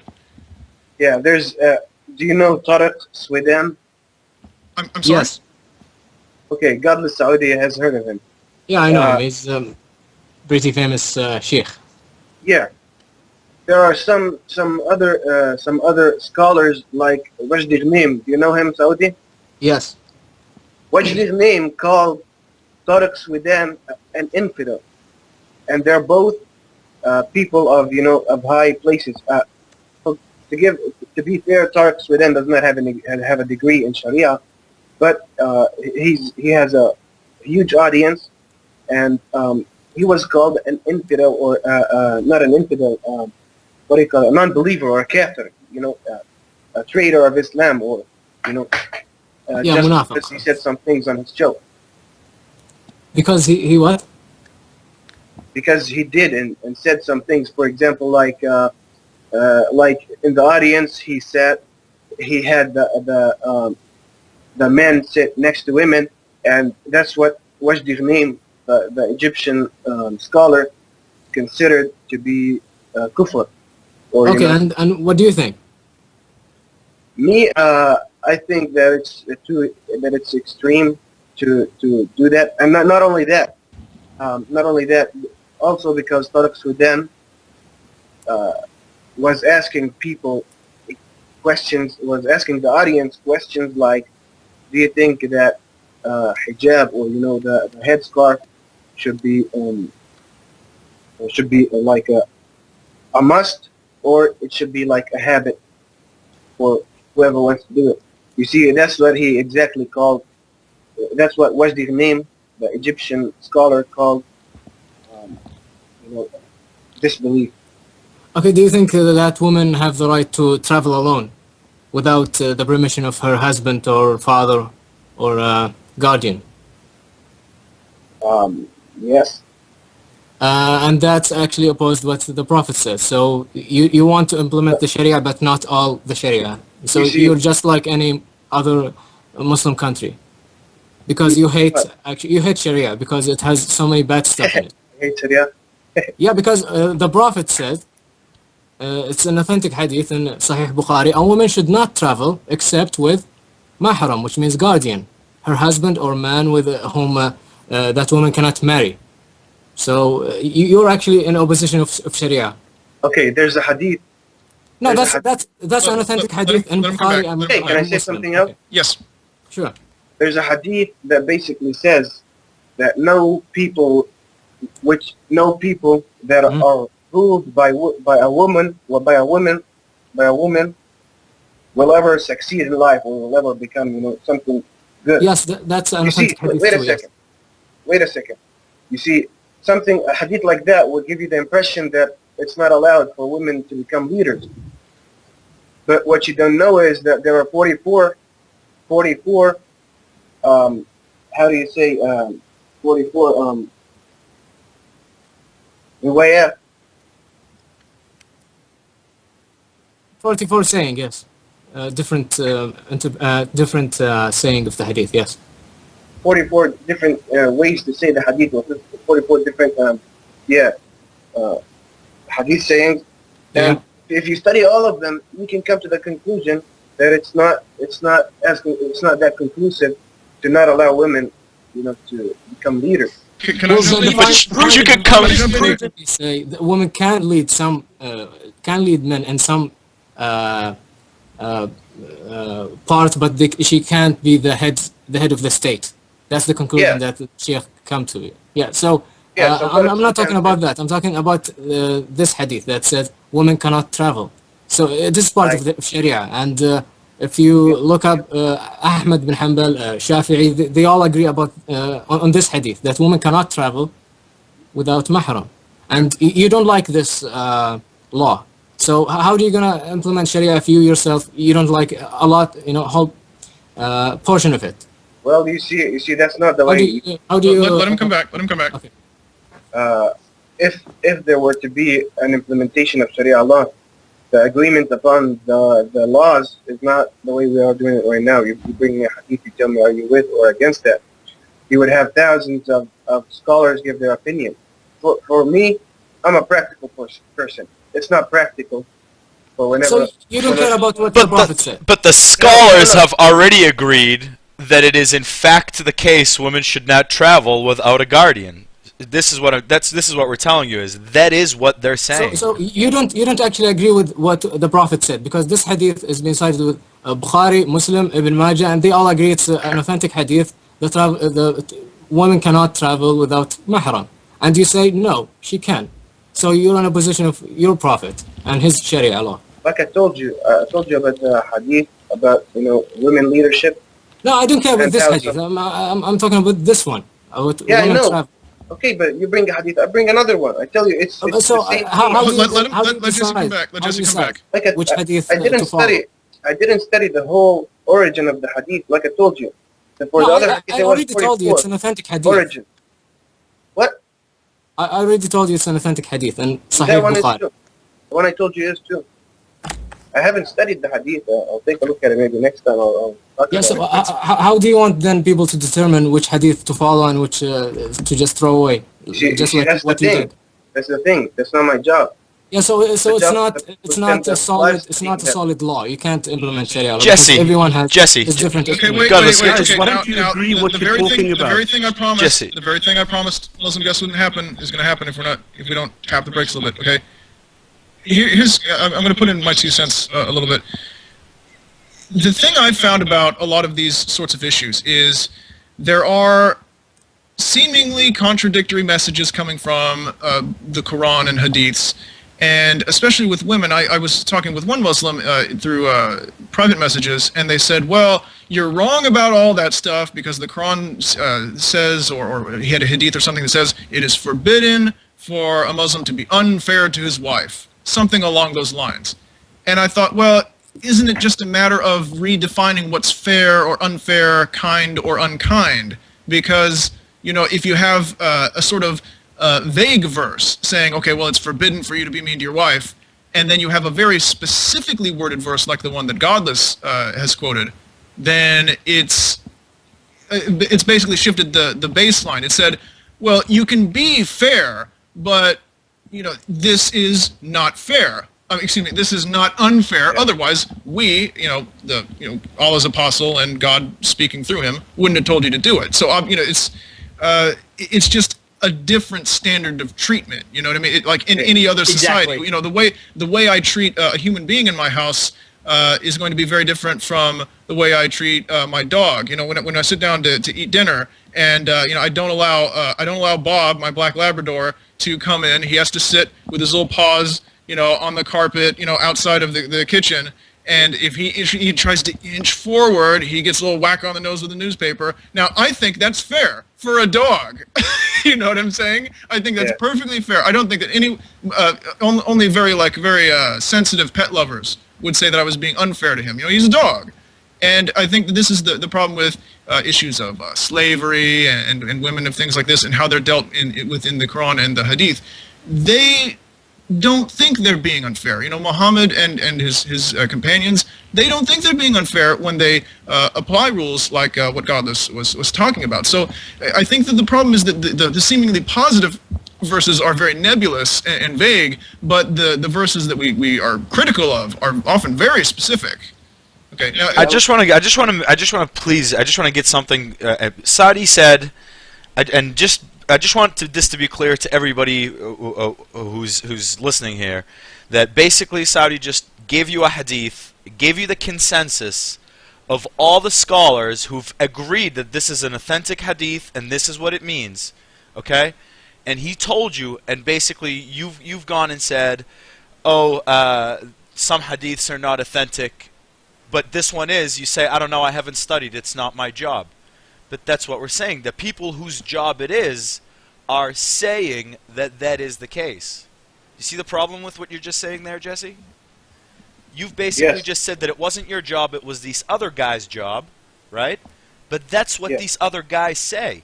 So then you either have to admit that you don't like this part about Sharia law, or that you're just going to follow whatever Saudi just said. The problem. This is the point. Based on what did you include it with the Sharia law that will be implemented today? Because that's what I'm telling you is mainly most of the scholars have agreed that these are authentic hadiths, okay, and they've mainly agreed that this is what they mean. I mean, very, very few disagree with that specific hadith, okay. And this is what I'm telling you is you've said it's not your job. But that's the point. So then, and that is a part of Sharia. That's what Sharia is, a hadith and the Quran. Yeah. So then it is a part of it. So you either don't like Sharia or you just will have to accept this part. No, it's not like that. Because you just said, okay, can I talk? Okay. You just said that there are few scholars who disagree, right? I said there are literally very, I mean, you probably count them on one hand, and there's thousands of Muslim scholars. Okay, I think it's an ijma. I'm pretty sure it's an ijma of the scholars, because all the madhabs agree that you need a chaperone to go abroad. Yes, but I don't think because modern times are not like the way Islamic nations used to be a long time ago. Right now you have countries, you have different cultures. So ijma wouldn't be for all Muslims for certain matters, just like in how states are. In the United States, some states have different laws than each other. Whatever works for the people, they can choose. You know, just as simple as that. Some people would disagree with that, and some people would not. Whatever works, whatever is practical for them, they can choose that. So why don't we just skip the whole Quran thing and do just what you just said there? Instead of some people thinking they've got God on their side, we can do what you've just said and not claim that we're all completely right because God is on our side. What you've just said there is basically, why don't we just figure it out, see what we like and keep it, and see what we don't like and don't keep it? And that's basically what we're saying to you, but then we just need to say that nobody has God on their side, and we need to just come up with laws that we can all agree on. Yeah, but I didn't say keep and throw away. I said, you know, whatever works out for them, they can flex it as they like, as long as they don't flex it to where they're, you know, breaking the limits of Sharia law. Because Sharia law claims to be that it's from God, right? And if it's from God, it has to be perfect. And if it's perfect, then 1.6 billion people cannot live like they're living okay, let's say the United States, they all have the same laws. They all, for example, like California, I don't know if they legalized it or not, marijuana. Would all of the people of the United States be happy if the whole United States legalized marijuana? Yeah, but this is not how Sharia law is supposed to be implemented. And I mean, if you don't know that, then I don't know what to tell you. But I mean, there's one Khalifa, there's one set of laws. It's basically supposed to be run like an empire. And I mean, that's the only time it's ever been implemented successfully. That's the only way it's implemented today, as a centralized set of rules that everybody follows, just like a federal government. They're the federal laws that everybody lives by. Okay. So, I mean, you've got to agree to at least that, because I mean, well, the concept of Sharia law doesn't make sense if it's not a federal sort of system. Okay. There's a wali, but there's a khalifa, but there's also wali, which is wali for different regions. Wali means I don't know what they call it wali in English. Wali. Basically, like an emperor, yeah, or a guardian. Let Kling come back, and then I'd like to throw something in. Look, here's the thing. It's okay. So in Islamic law, we've got the basis in the hadith. We've got dozens and dozens of hadiths in Sahih al-Bukhari, Sahih Muslim, and as Godless Saudi has said, in Ibn Majah and so forth. We've got the ijma of the scholars. The majority of the scholars believe that this is the case, and that all women have to have a mahram to go abroad. And all the madhabs agree on this and said this should be implemented. And so that is, if you disagree with that, you've got nothing else to go by. That's it. That is Sharia law. And if you're just going to say, oh, well, I don't think it should be implemented arbitrarily, boom, you might as well throw it all out. I mean, what else is there? That is Sharia law. Ijma, the scholars, the consensus. So, and if you're going to throw that out, why have any of it? You're saying that you're going to throw out some for practical reasons. Throw it all out. Let's be completely practical. Women do not need a mahram at any time. We don't need wallets. We don't need any of the stuff. Yeah, let him come back. Okay, even in democracy, whatever happens is not what 100% of the population wants. It's true. That's it. Can I? Okay, unless you had more, I'd like to come back. Jesse, okay, you paused, so I'm assuming you're done. What I really find alarming, and this ties into what Ali and I were discussing at length the last show we had. We were talking about the fate of Egypt and what the elections were shaping up to be over there. And I think that anyone who gives a damn about Muslim countries that are currently at a political, social crossroads, you know, we're all on the edge of our seats wondering what's going to happen next, and there's a lot of red flags popping up for even people who are relatively optimistic about the Arab Spring and other things like this, and are hoping that, you know, hopefully it'll at least pave the way for, you know, a positive change down the road. At least it's broken up some of the dried clay that had been, you know, that the Muslim world has been, or at least the Arab world in particular, has been sealed in for so long. You know, at least there's the potential for, you know, a new card to be drawn from the deck, or whatever kind of lame metaphor I can pull out next. Anyway, my point being, you know, if let's say that we here in Blog TV are all this country, right? Like everybody on Blog TV, not just this room. We're all a country, okay? We're a society, and civil order breaks down, and then you know, in the middle of all the fighting, a warlord named Jesse Zudi rises to be the most powerful, okay? And he has control. And so we're all nervous because we're like, oh, you know, we're going to have to live in this society. Do we flee the country? What kind of a place is he going to turn into? Okay, so you're in charge, and you say, look, don't worry about it, okay? I'm going to implement Sharia law. So we all shit ourselves. And you say, no. You're going to be much better off, okay? No matter what you think you know about Sharia, trust me, you know, I'll sit down and I'll talk to you, and we think, well, you know, for a conquering warlord, this guy seems reasonable. And then we, you know, talk to you about the things that we've talked to you here about in the show, about slavery and women, and we find out how on many of the, when you and us on the panel, when we take a blind taste test of the issues of slavery or women's rights, you actually have much more in common with us than either of us seems to have in common with Sharia law. So we think, okay, well, maybe we overreacted, maybe it won't be horrible, maybe it won't be a dystopia.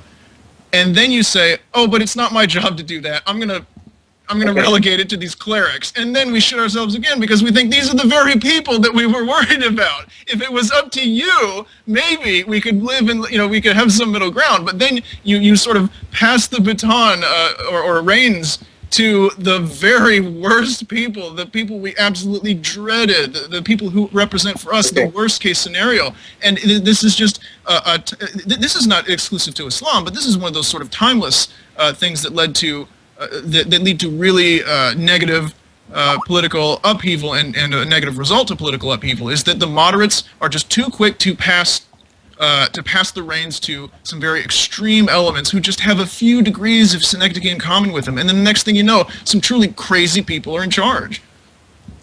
Okay. First of all, you said that Jesse Zudi, I don't have a problem with that, but you said that a power rises, right? Yeah. I, as a power, rise. That's not the way it happened in Egypt. In Egypt, they were elected by the people. Okay. That's number one. Number two, Sharia law does not work if you impose it on people who do not want it or believe in it. Jesse, I want you to be clear here and be honest, okay? The Muslim Brotherhood got elected because they said they would not implement Sharia law.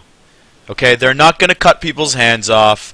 That's what they're saying. They're not going to implement Sharia law. So at least be fair about that. Yeah, the Muslim Brotherhood won, but they say exclusively they will not implement Sharia law.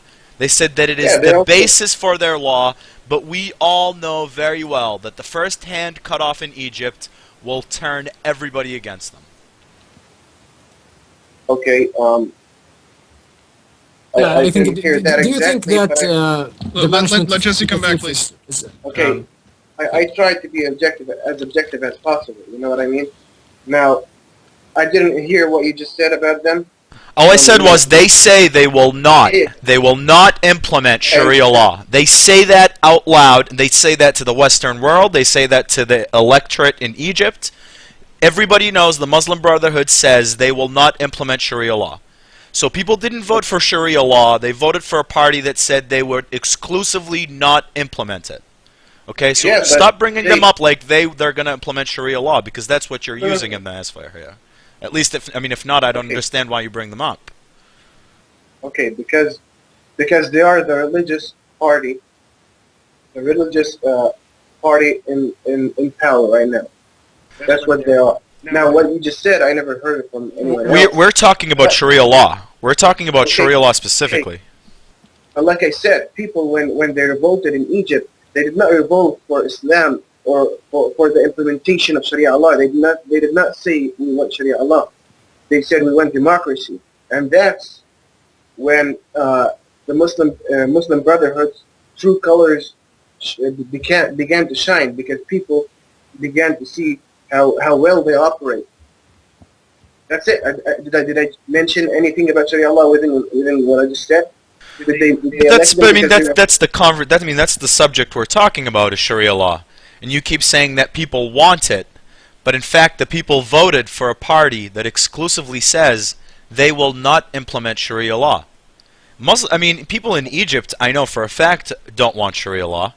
That's why they voted for the Muslim Brotherhood and didn't vote for, let's say, Salafis completely anyways. They still gave them 20-some-odd% of the parliament, but they, overwhelmingly do not want Sharia law. This is the point I'm making to you.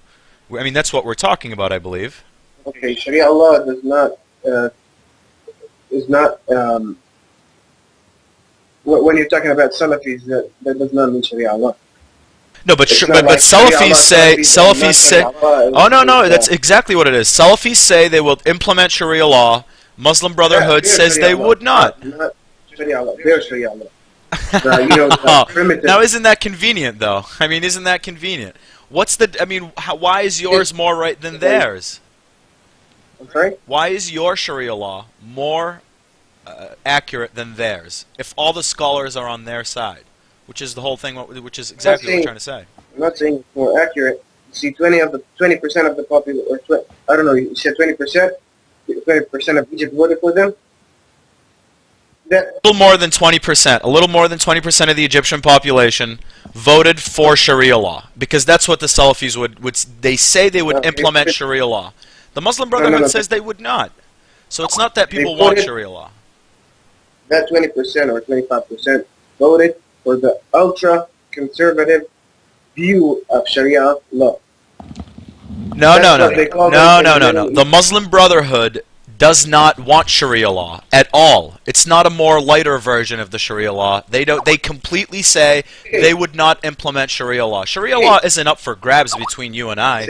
Sharia law is what the scholars have already determined. Those are pretty clear-cut set of rules. Okay, if you steal, you get your hand cut off. If you have sex outside of marriage, you get you get killed to death by stoning. Okay, these are very clear rules. We're not going to make this up sitting here talking about it. The scholars have already made this up. So okay, wait, let me interject. We'll finish this in a second. Farhan has notified me that he has to depart. Thank you for showing up. We always appreciate our special guests. Go ahead and plug. You have a debate engagement coming up. Go for it. Right, I was just going to plug in the debates in the UK. You can go to faithfreedom.org or the debateinitiative.com and get the details. I will be debating Sami Zatari on the problem of evil and Abdullah Al-Andalusi on the problem of hell. And I'm going to be flying out to the UK on Monday to engage in those debates, and I just wanted to plug that in. If anyone can come. It's no registration required, no money required. You can just show up.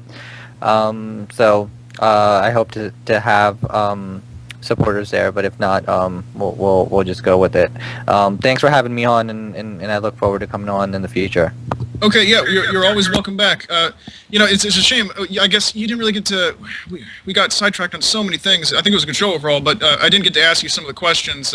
I wrote down some questions I wanted to ask you that I thought people would be interested in. But I watched the vids on your channel on YouTube, and I was going to avoid questions that you'd already done as part of your FAQ type videos, because I'm sure you're tired of answering all the same things. You know, why did you leave Islam? You know, how did you go from apologist to arguing against it and so forth? So I had. You don't have to answer these because I know time won't permit. You said you had to go, but I had. When did you first realize that you were a Zionist? And how much are the Jews paying you to attack Allah's apostle? Okay, take Good care. stuff, dude. Thanks, man. I'll holler at you later. Salam alaikum. And for all the You type viewers, in the name of the debate channel. listen. In the for all the viewers, I'm now going to post the details for Farhan's debate with these debates on the Gin and Tonic Show Facebook page. You can check it out there. All right, thanks, Klings. Appreciate it, bro. Cheers, mate. All right, Good to meet you, later. brother. Take care. Thanks. Okay. Okay. So I was saying, okay, go ahead. I think I'm sorry. I'm going to bring in a new guest while they get settled. Go ahead and respond to Ali. Okay. When I look at, you know, Muslim Brotherhood, I try to be as objective as possible. And I can only say one thing. As until now, they look okay, but hopefully they won't sell out. That's the main thing. If they sell it, if they work for the people, whatever the people want, regardless of what it is, that's going to be fine. No one can oppose that because that's democracy. But if they start to sell out, that's when I will. We have a new guest. Welcome to the show, Lunatic. What did you have for us? Hi everyone. My nickname is Lunatic, but I would prefer to be addressed as Luna. Okay. First of all, this chat room is supposed to be about an address called Does Islam oppress women, right? Uh-huh. Yes. So, as an ex-Muslim woman, I have a lot to say about this. Well, I bet. Go for it. Yeah. First of all, before you can address me as a woman or a male, I'm a human in the end.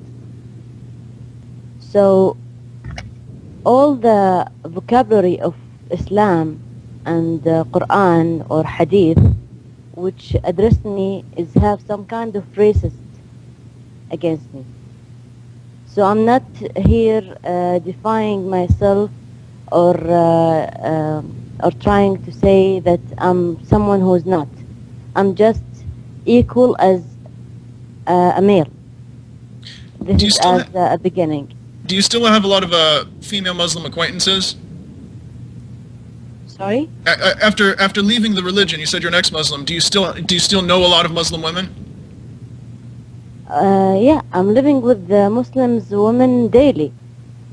So I mean, what's the range of opinion? I mean, obviously, you know, not every Muslim woman is waiting to be rescued by Mario in the castle from the so forth. You know, Yeah. there are many women who both who are raised in it and who convert to it, who support Islam as a whole and various policies in it.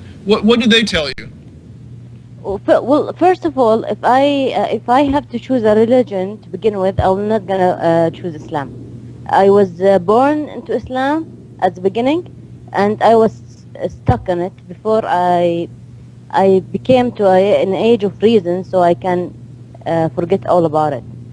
So what I'm dealing with every Muslim lady, what they say, the ideology, what they have, that religion know better, God know better, Muhammad knows better. We don't know nothing. We're just ignorant, and we should be thankful that we have this religion that will save us from hell and will save us from every society illness. It's cultural thought. Exactly. So I'm sorry. You cannot say that's cultural. I mean, those are the exact tenets of Islam. If you disagree with that, then you're disagreeing with what Islam means to Muslims. No, that's not. Excuse me, Ali and GC, and I will tell you something. I disagree with every word that Islam brings, so I will talk based on that argument. So I didn't complete my whole what I want to say about Islam. So just give me a chance and listen to me so I can talk. Yeah. Okay? Go for it. First, the vocabulary which Islam addressed me. It's like a slave that I can be bought, and my husband can marry 4 wives and can have so many slaves that he can have in his existence life on earth, and in heaven, oh my God, he will have 72 huriya. He will fuck her for maybe 500 years on one single intercourse. Yeah, this is for real. Yani, you can check all the Islamic history or Muhammad pleasure fantasy. You can check it first. Then the way that he addressed me in Quran is like, let me say, وَنِسَاءَكُمْ حَرْثٌ لَكُمْ in Arabic, which means harth, which is the most important word, which is mean harvest. He can fuck me whatever he wants, the way that he wants. But excuse me for saying this, but no, he cannot fuck me in the behind. He has some certain way. Who are you to tell me what to do in intimacy relationship with me and with someone who I care about or something? This is one argument. Otherwise, there's another thing. When he's praying to God, there's only 3 things that will cut his prayer. Me as a woman, or a black dog, or maybe there's something I forget about. Donkey. Yes, maybe. Something like that. You can imagine in the same sentence, me as a lady, as a woman, as a person, I can compare to these shit. Otherwise, the morals. Let me say about the morals. I'm not going to say about cheating or having your own one love that you will have your life with and share every single detail in your life with. No, in Islam, you have so many legal cheating way. You can have 4 ladies. Also, you can have slaves, and also you can have promised huris in heaven. Also, let me say something else. What else? I think this is enough. If you need more, just tell me. Well, what I really want to know is, of the women, because okay, like we had the caller in who was just taking the piss and joking around, making pretending to be a woman, but obviously there are some Muslim women who sincerely believe that Islam is true. They believe that the roles defined by this religion are fitting and beneficial. So I mean, actually, when I let you on, I was like crossing my fingers, hoping you were Muslim, because I really wanted a Muslim woman's perspective. I mean, No, my dear, I'm proud atheist. Okay, good. I mean, but for our show, it's kind of bad, because what I really want is to know of women who could leave or could redress certain aspects of how they're being treated or how they're viewed, or if there's any kind of gray area in the dogma. Well, let me tell you how I'm treated as a woman here in Saudi Arabia. I'm basically from Saudi Arabia, okay? So I don't have the right even to withdraw money from my account as a banker, more than 40,000 riyal, before one of my mahrams approve it. My father or my brother, my uncle or my whatever, someone who yes. Or your son. Your son can work as well. This is so. No, Jesse, this is in Sharia. No, This is in Sharia. it's hard for you to be Also. objective because you're Saudi maybe, but the culture of Saudi Arabia is not a nice culture. No, Yeah, no, the no, culture of excuse Saudi me, Arabia is based. excuse me, The culture of Jesse. Saudi Arabia is based on Islamic law. That's No, where come we on. get our culture from. What No, you it's- don't know, that Two ways anyone. to Okay, consider. Jesse, we'll let you come back in a minute. Let Luna finish, and then we'll hear from Jesse. Let me tell you something, Jesse. As from Islamic country, they see Saudi Arabia as a role model. They Who's see it as the exact place to practice the exact Islam. Okay?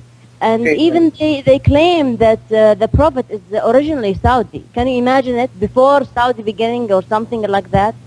Doesn't matter So- if it's Saudi or not. No, it does matter, my dear. It does Okay, then. matter. Most the Okay, then. da'wah sheikhs came from Saudi Arabia, man. Just admit it. Yani, this is nothing that you cannot say no about it. It's the Okay, then truth. why is there a book Just called The admit it, Liberation so of you can Women? acknowledge. If it's such a perfect example of Sharia law, why is there a book that's called The Liberation of Women, Tahrir al-Mar'a, that has only information that's backed up by Hadith and Quran, that Hadith from the two books of Bukhari and Muslim, and the Quran, so three sources, okay? Those three sources that are Islam, that, why is that book banned in Saudi Arabia? A book that has only information from the main three books. Why is it banned in Saudi Arabia if it's such a perfect example of Sharia law? Tell me that. Jesse, don't talk to me about one book which ignores the most and the culture. background reality Jesse, let her come back. about it. May I have a quick word? Yes, go. first of all, Luna, I'd did say- you have more? Sorry, Luna, go ahead. Okay, yeah, Kling, go ahead, and then we'll come back to. Oh, okay. First of all, I'd say about that book, it's either the name is just amusing and ironic, or it's cherry picking the sources, is what I would say about that book. I imagine it's just amusing and ironic.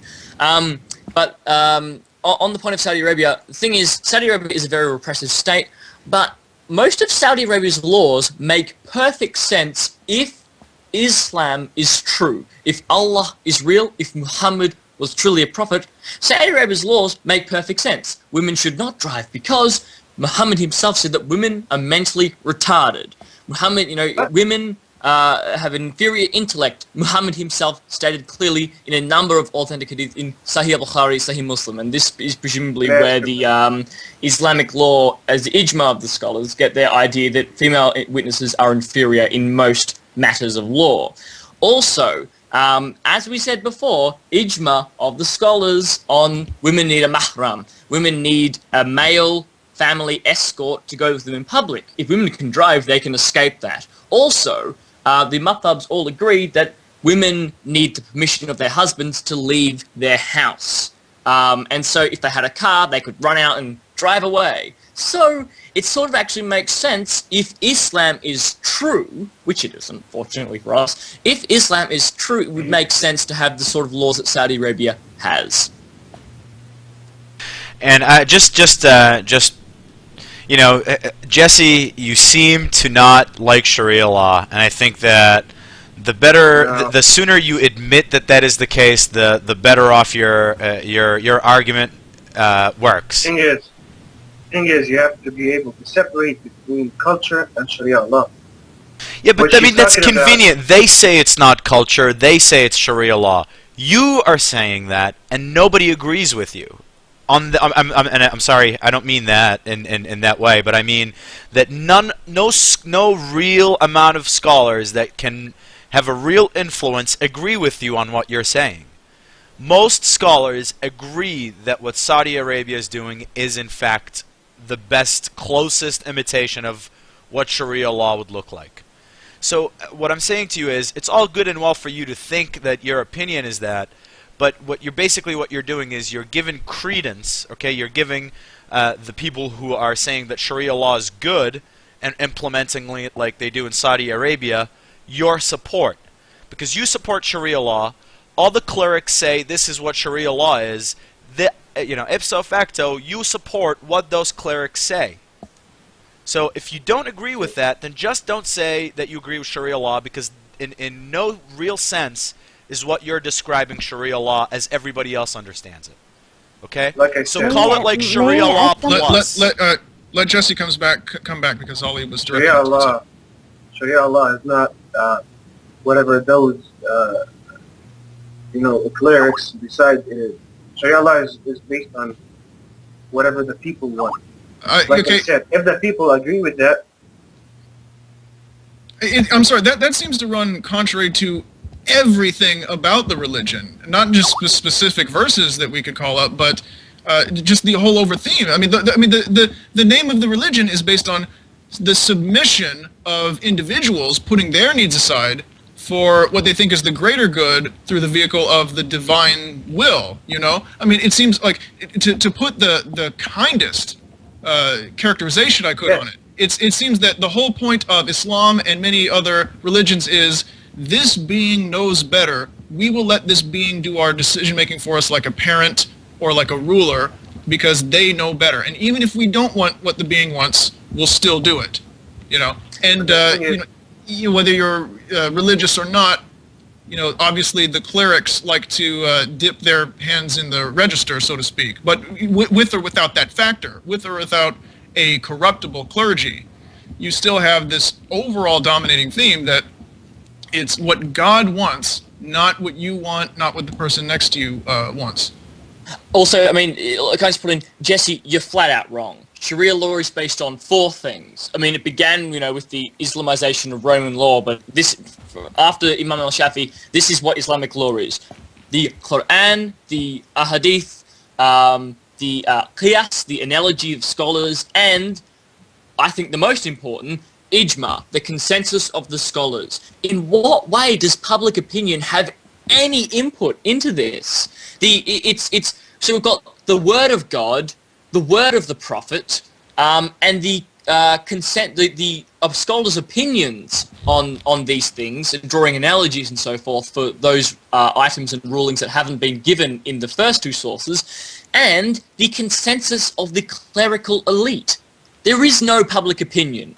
That is not what you're talking about. It's not Sharia. You're talking about some, you know, is Islamic democracy with an Islamic ethic. That's not Sharia. That's something. That's democracy with an Islamic ethic. The consensus of those clerics is based upon the population needs, or the population. No, it's based upon their studies of the source text. Yeah. But it's also, it's true that, you know. Sorry, I did not. Let me rephrase that. It's not based upon the population. Sorry. What the population wants or can do or needs has a huge role to do with it, because Islam or Sharia law is supposed to be practical. If it's not practical, then there's something wrong with applying it. I'm sorry, you've basically... is wrong. Not, I think you've basically just said that if Sharia law doesn't work for me, I just get rid of it. Am I correct here? May I add something, please? Go ahead. Well, Jesse, something. He said something. I was listening to the conversation before. He was saying, "I'm a practical Muslim." Come on, Jesse, admit it. You cannot be a practical and be a Muslim at the same time.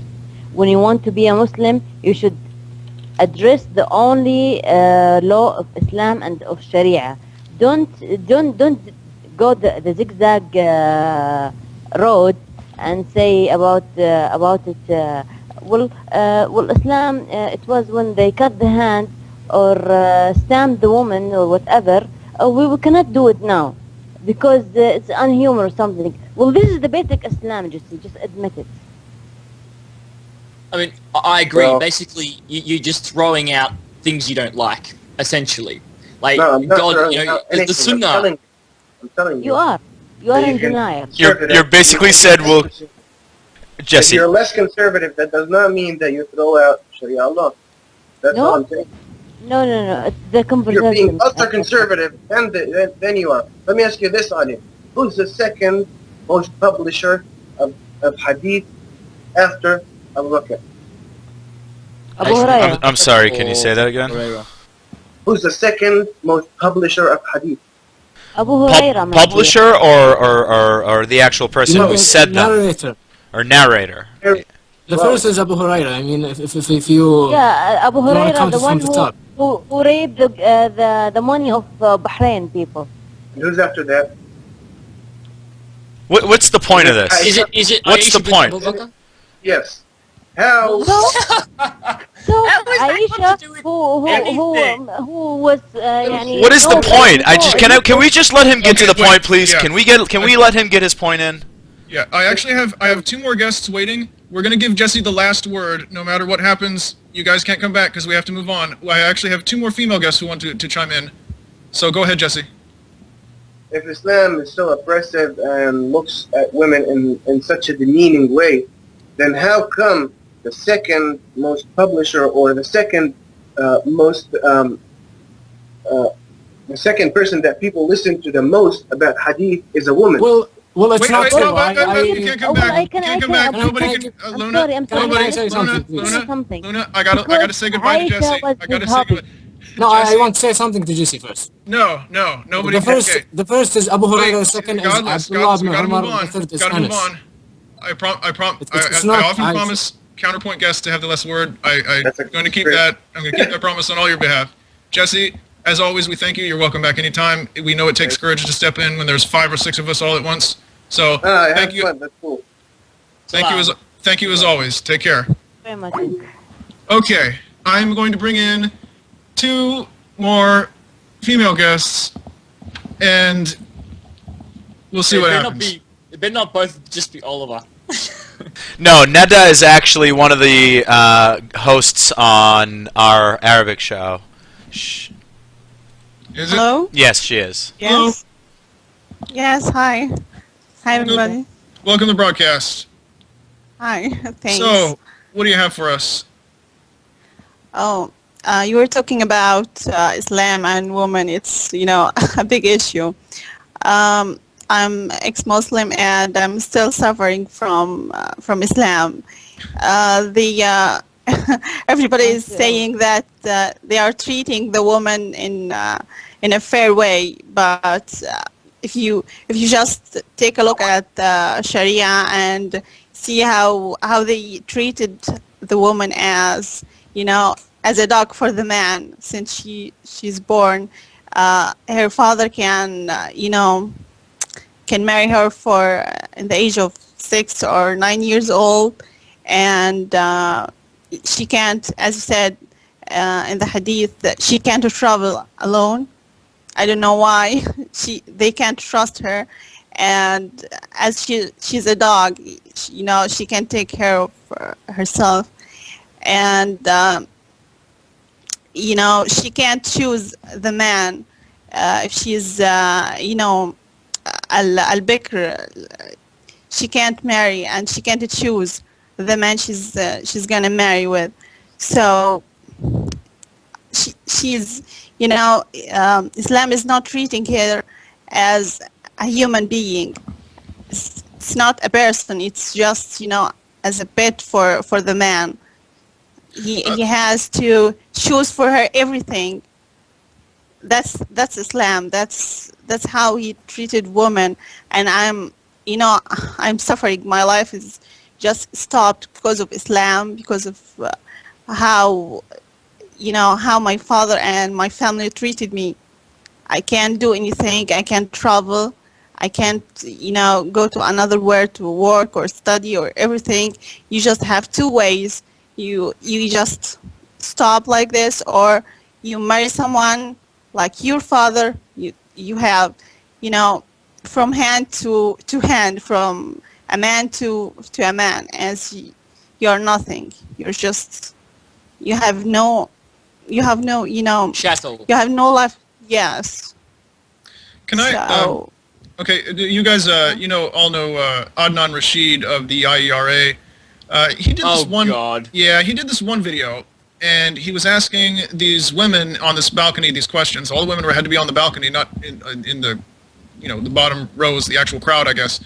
And they all had their husbands or some male relatives standing with them. And he asked them, did anyone force you to come here? Did anyone force you to do this? Does anyone make you wear the hijab? And asked them this battery of questions, and they all, almost with military precision, like freshly drilled army recruits, saying, no, nobody did that. Nobody did that. We accepted on our own.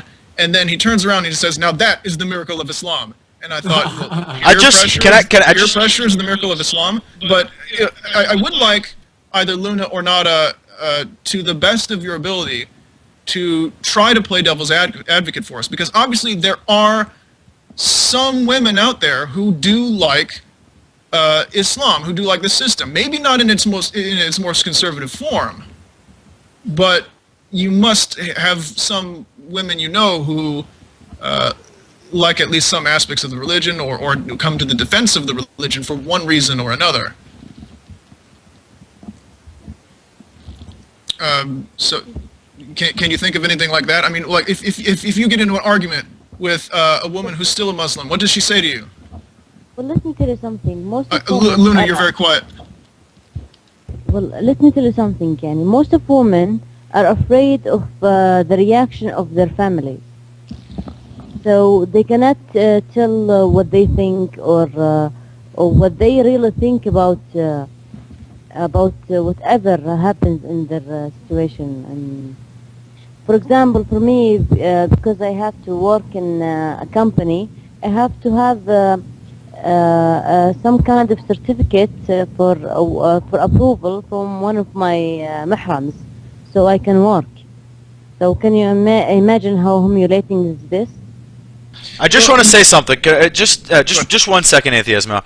Yeah. What you're saying is basically that these women who've got their freedoms here in the West, or the ones from liberated families in those countries, why do they defend Islam?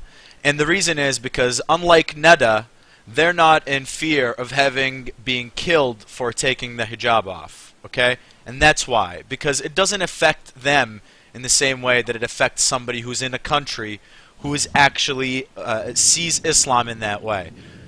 And that's basically what you're saying. Something, because Ali, we don't have rules. We don't have civil rights to defend ourselves with it. Right, and this was exactly the point I was making to Atheismo, is you're basically asking, why are there women apologists for Islam? And basically I'm trying to say is that if they had to live under what Islam means to most Muslims, then they would not very much be saying that. And like, I just want Neda to say this. What would happen to you, Neda, if, let's say, you decided that you no longer wanted to wear a hijab? Would you be completely fearless that maybe nobody will harm you? I'm sorry, again? Would you feel safe? Would you feel physically safe if you decided one day that you did not want to wear the hijab anymore? Would you feel physically safe? In my situation? Yes, in your current situation. No, I can't. That's the point I'm making. is it's all good and well for women at in least, the West. my dad and my family is not gonna fight with me, and maybe my dad will hit me for this because it's in Islam. You should wear this, so it's a rule. So he has the right to hit me, as Islam give him this right.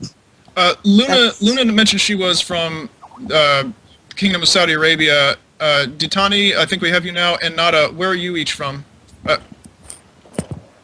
Well, I'm from London, UK.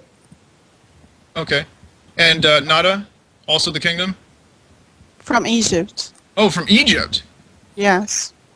Well, this goes to show. See, Well, from everything you said, I assumed that you were like Luna's next door neighbor. Well, let me show you a clip. It was taken maybe 2 days ago from Al Mamlaka Kingdom, Al Riyadh. There was a guy, and he was a doctor, and with his wife, they were walking in the kingdom. His wife was showing her hair. So what basically the religious police do to him, they hit him and his wife, and everyone was standing.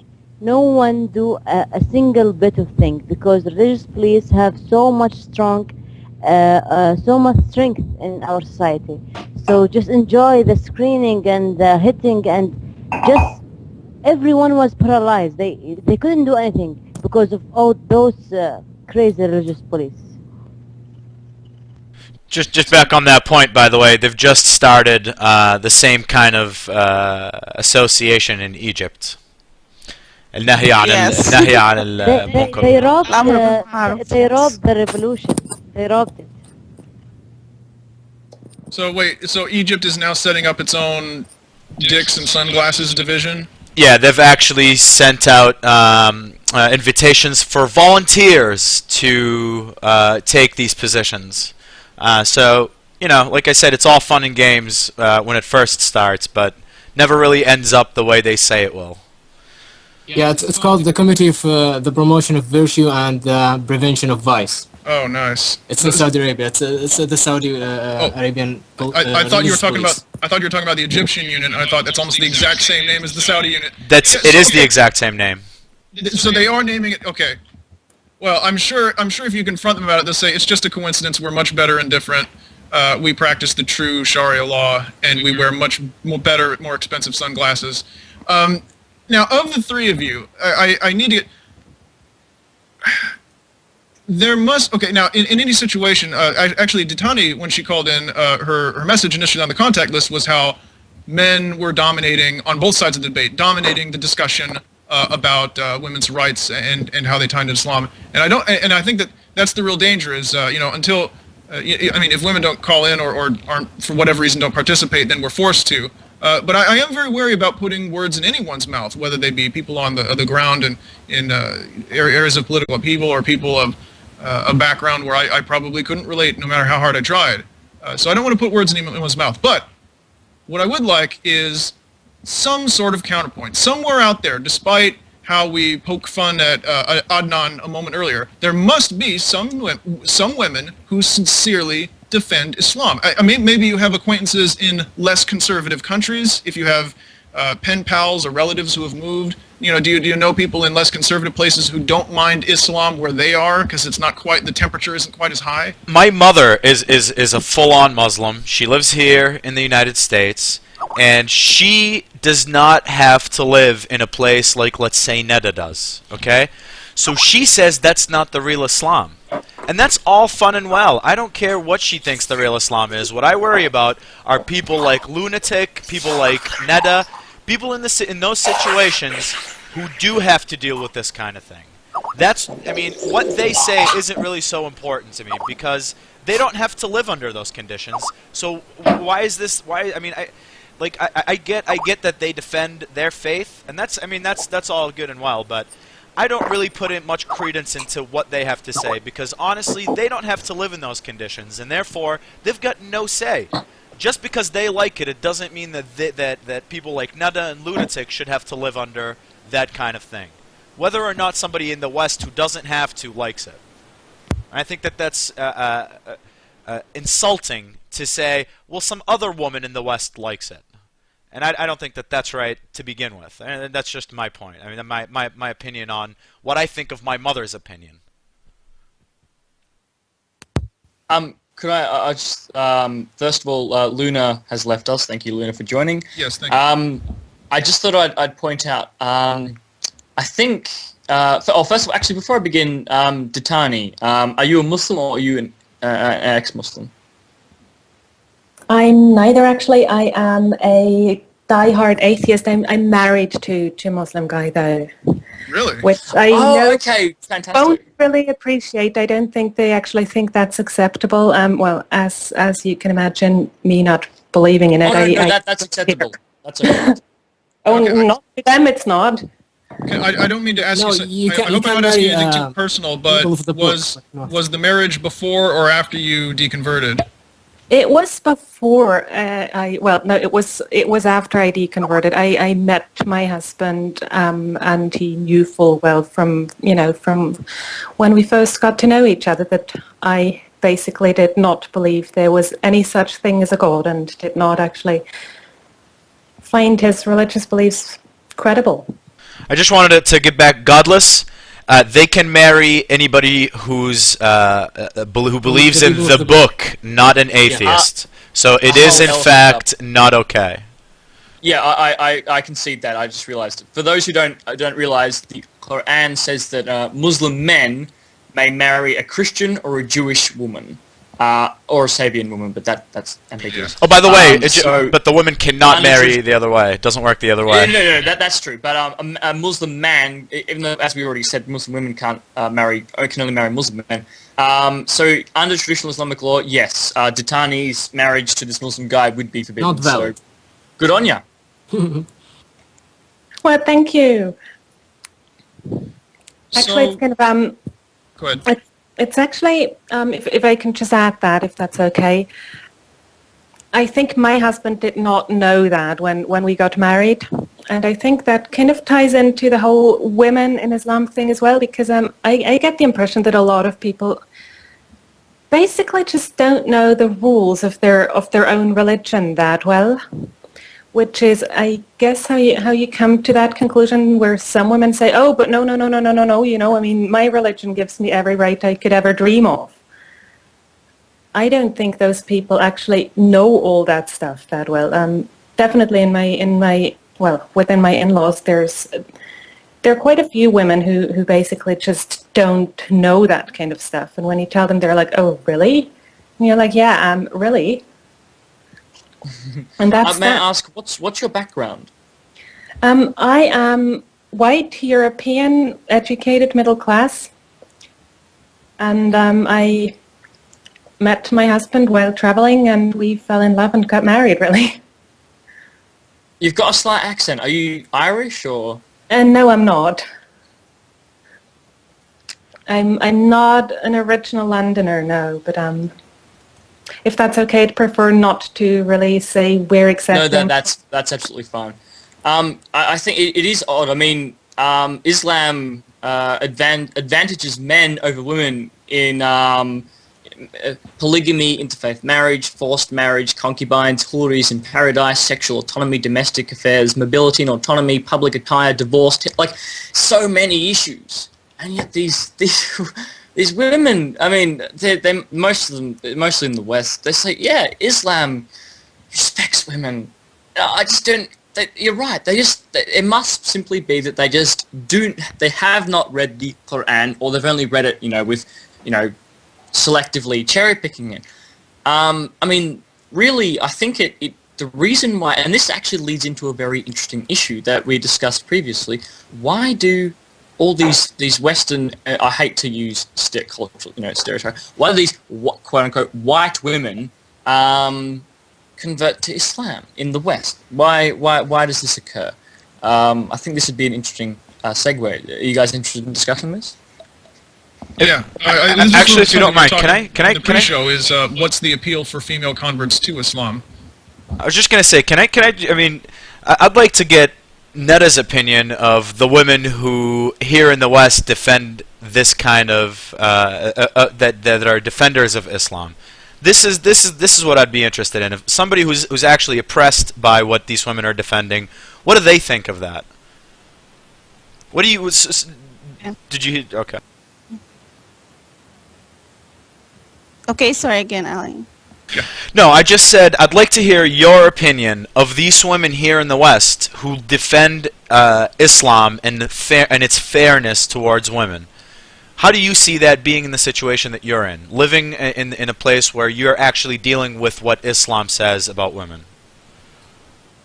It's not fair for me. They are talking about Islam, about women's and in East countries, so it's not fair. They are not, in the same situation as me, so they can speak. They have the right to do anything they want, so they can speak about Islam as they see it, as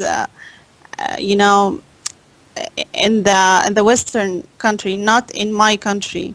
So if they are here and in my situation, their opinion will be different, as I think. They don't know everything. They don't know how we live here. So they can't, if you live in USA and you never get to Egypt, so how could you speak about Egypt and describe everything about it? You didn't been ever here, so you can't describe this. You're not in the same situation. So it's not fair for me to hear their opinion about my situation. So that's it, Ali. I have to say that when you're talking about, we get into some debates about science and pseudoscience, and you can argue, you get frustrated sometimes when you have someone who's, like the whole flat Earth, or does the Quran have scientific miracles, and does it say that the Earth is round or not? You can get really frustrated. But I think that we walk away from a lot of those debates just sort of chuckling to ourselves at some of the things that the opposition said. But I noticed that a lot of the Muslims I've talked to, if they want to get under my skin, then when they're talking about the social issues, they just act deliberately callous to try to troll me, because it's obvious that we do care to some extent. I've heard one person, an absolute weasel of a human being. I won't single him out, but this person said about the Sakine Muhammad lashings that people in the West were just, they didn't care. They were just using it as an excuse to attack Islam. None of them actually cared about her as a human being and all this. And I swear it's one of those things, the internet gets you a thicker skin over time, but there's some issues where you just want to strangle someone with a shoelace. And I think it's just deplorable. On the one hand, they're saying, "Oh no, you don't understand. We're very kind. We're very nice. We're very respectful. Islam is blah blah blah. This and that to women." Like the facetious question that I opened the show up with, and it's as though this person is trying to tell me that, like an individual husband who beats his wife and says she fell down the stairs, she walked into a door. It's when they say that. In the face of all of the evidence from the norms across not just the ultra-conservative places, when you look at the doctrine, the lore, what the Quran says, you look at the Tariq al-Tabari and Muhammad comparing women to domestic animals, saying they should be treated as such. You look at all kinds of the Sunan. You look, there's all the women's rights international organizations that are crying foul in face of these claims and are worried about these issues.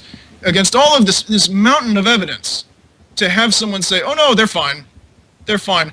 Those 500 million women all walked into 500 million doors. It's one of the few times where the debate really does get under my skin. I mean, this is, and I hate to say this, but I mean, even as a guy watching this, I feel like if I was a woman in a situation where I was living in a Muslim country, that would be betrayal as far as I can see it. I mean, way to have no concern for other humans. I mean, I just think that as long as the majority of Muslim countries treat women like this, that these women in the West who say that, I think just need to take a look at themselves and see what it is that they're defending here. That's, I mean, again, it's a guy's opinion, so I'm not sure how much it's worth, but... Yeah, that's completely right. Shall we go? I'd be very interested. Can we enter into the topic of why these white women convert to Islam? Because I'd be. Does everyone else want to take turns first, or shall I? Well, I mean, and it's not just white women. There's been black Western women who have converted. No, as well. yeah, just the Westerners. It's just the stereotype. Do you think it's just the exotic appeal of changing into an exotic culture as portrayed in film and all that kind of thing? I mean, I mean, I see some of that anyways in some of the converts that I see. And most of them don't live under the kind of Islamic law that we're talking about here. So most of them don't really ever get to be real Muslims. They're just Muslims like they were Christians. You know, they really don't do much. It's just from my experience, anyways. I feel like a lot of it is just the exotic appeal of being something strange. Yeah, I think marriage has a lot to do with it. I mean, many Muslim actually go ahead and marry non-Muslim women just for the sole reason to convert her to Islam. I know a lot of Muslim in Saudi Arabia and in Gulf country do that just to convert and gain the hasana or so. I mean, yeah, it's actually a wide practice in India. For the sole purpose of religion. In India, Yes, it's a huge problem. They Muslim men go out and woo these Indian women. And trick them into marriages. I'm sorry, right, Indian Hindu women, because they're all Indians, really. But it's actually a huge. Well, not. I mean, obviously, I don't begrudge a Muslim marrying a Hindu any day, but it is actually an actual strategy that Muslim men are adopting in countries where they mix with other religious backgrounds. Yeah, and that's why in Islam a woman cannot marry a Jewish guy or a Christian guy because they fear he would convert her to his religion. But it's easier to convert a woman when you're wait a second. in the relationship. How Hindus wouldn't be classified as people of the book? How do they work out Muslim? I mean, are they required to convert before, or is yeah, they woo them and then basically they trick them into converting and marrying. It's basically how that works. Before marriage, maybe, yes. So this is a sort of a cultural practice. This is a deliberate strategy pushed out by clerics in mosques to young men. Wow, that's yeah, crazy. exactly, yes. So then I would say that gives a... Oh, first of all, just a quick note on the Hindus. Originally, the Hindus were just considered to be pagans, which is, they're polytheists, and so they were slaughtered by, invading waves of, Turco-Mongol Muslims. But it was soon realized that there were way too many, and it was really impractical, and so they were just said, let's just make them dhimmis. We can't kill them all. And so the Hindus became dhimmis under the Indian Muslim empires. That not people of the book, but dhimmis. And for example, El-Biruni and such scholars said, well, underneath mystically they all believe in a single god anyway, and that was a sort of excuse that they used. But just on the note of Western women Western women, I mean, where does the West begin and end? I hate that term. But Western women converting to Islam, I would put it down to 4 factors. And one is, of course, the exotic appeal of the East. Usually people just go for Buddhism or Hinduism or just a really bad, ignorant sort of version of those things, like an easy pop Western version of what they think Buddhism or Hinduism is, or just, the New Age with all that mixed into it. Because they are, because they're just disinterested or disillusioned with the West or the loss of Western spirituality. Yeah, I brought in a new guest. You live on the Indian subcontinent? Yeah, I'm Hindu also. Okay, so maybe you can comment to how prevalent is this practice? Yeah, actually, you can say it's just 0.5%. Because because Hindus don't like Muslims. It's a clear fact. If a Hindu man or woman wants to marry a Muslim, it's a big cultural problem. There are clashes. So generally, when a Hindu woman tries to marry a Muslim man, they are thrown out of the family because you can marry anyone. As a Hindu, you can marry anyone, but Muslims cannot, because in India there has been a bloodshed because of Muslims. So no Hindu likes Muslims anywhere near them. Even Dalits or untouchables are thought as superior to Muslims in India. So this is not true, because Hindus don't marry Muslims. And yes, it is true that some Muslims they try to woo women and they marry and they convert them first to Islam and then marry. But this is just 0.1 or 2%, Oh, because I'm not. I Hindus wouldn't. really don't have. Yeah, I wasn't presuming that it was a large percentage. All I'm saying is it's an actual deliberate strategy No, that but it that doesn't Muslims work. employ. It doesn't work. It doesn't work Some because Muslims. Hindus don't even like Muslims. It's you can think you just don't like Al Qaeda, right? No, I'm not. I'm not. That's a I'm, generalization. Yeah. I mean, Yeah. I've been No, to no, India. no, no. I am Traveled saying through that there. I'm I not. am I'm not. Muslim. I don't Yeah, know I am anything Hindu. about that. I mean, the only Yeah, thing I know it's is like, I am saying it's like saying yes, all Americans hate Mexicans. Well, there is a lot of conflict there, and there has been, Yeah, well, in India no, there's been bloodshed, but they let do me tell- intermarry, and it's not like all Hindus, all reject Muslims. There is intermarriage. Okay, No, no, no, on the only- subcontinent, only- there's about 300 million Muslims, about 700 million Hindus. Some of them must get along. I see. I think he's correct in one thing, that it's not a large. There are not large numbers of converts in that way. Is what he's saying, and I agree with that. I don't think that it is a large number. No, What I'm saying is it is a deliberate. According to the world, there is large number, because there are more than 160 million, I guess. I don't know. It's 16 crores. I'm talking about just the when- specific conversions. I was just agreeing with Yeah, you on yeah, that yeah. point. It's not a lot, but it is a deliberate strategy employed by Muslims, is what I'm saying. No, actually, that's just, it's not the strategy. Even Muslims, families don't like to marry Hindus, because it's a conflict. They don't like each other. They just marry because they fell in love, and then there is only one way to accept a Hindu woman, to convert it. That's just that. It's a clash. No Hindu likes Muslim, and no Muslims like Hindu. It's But just see, that.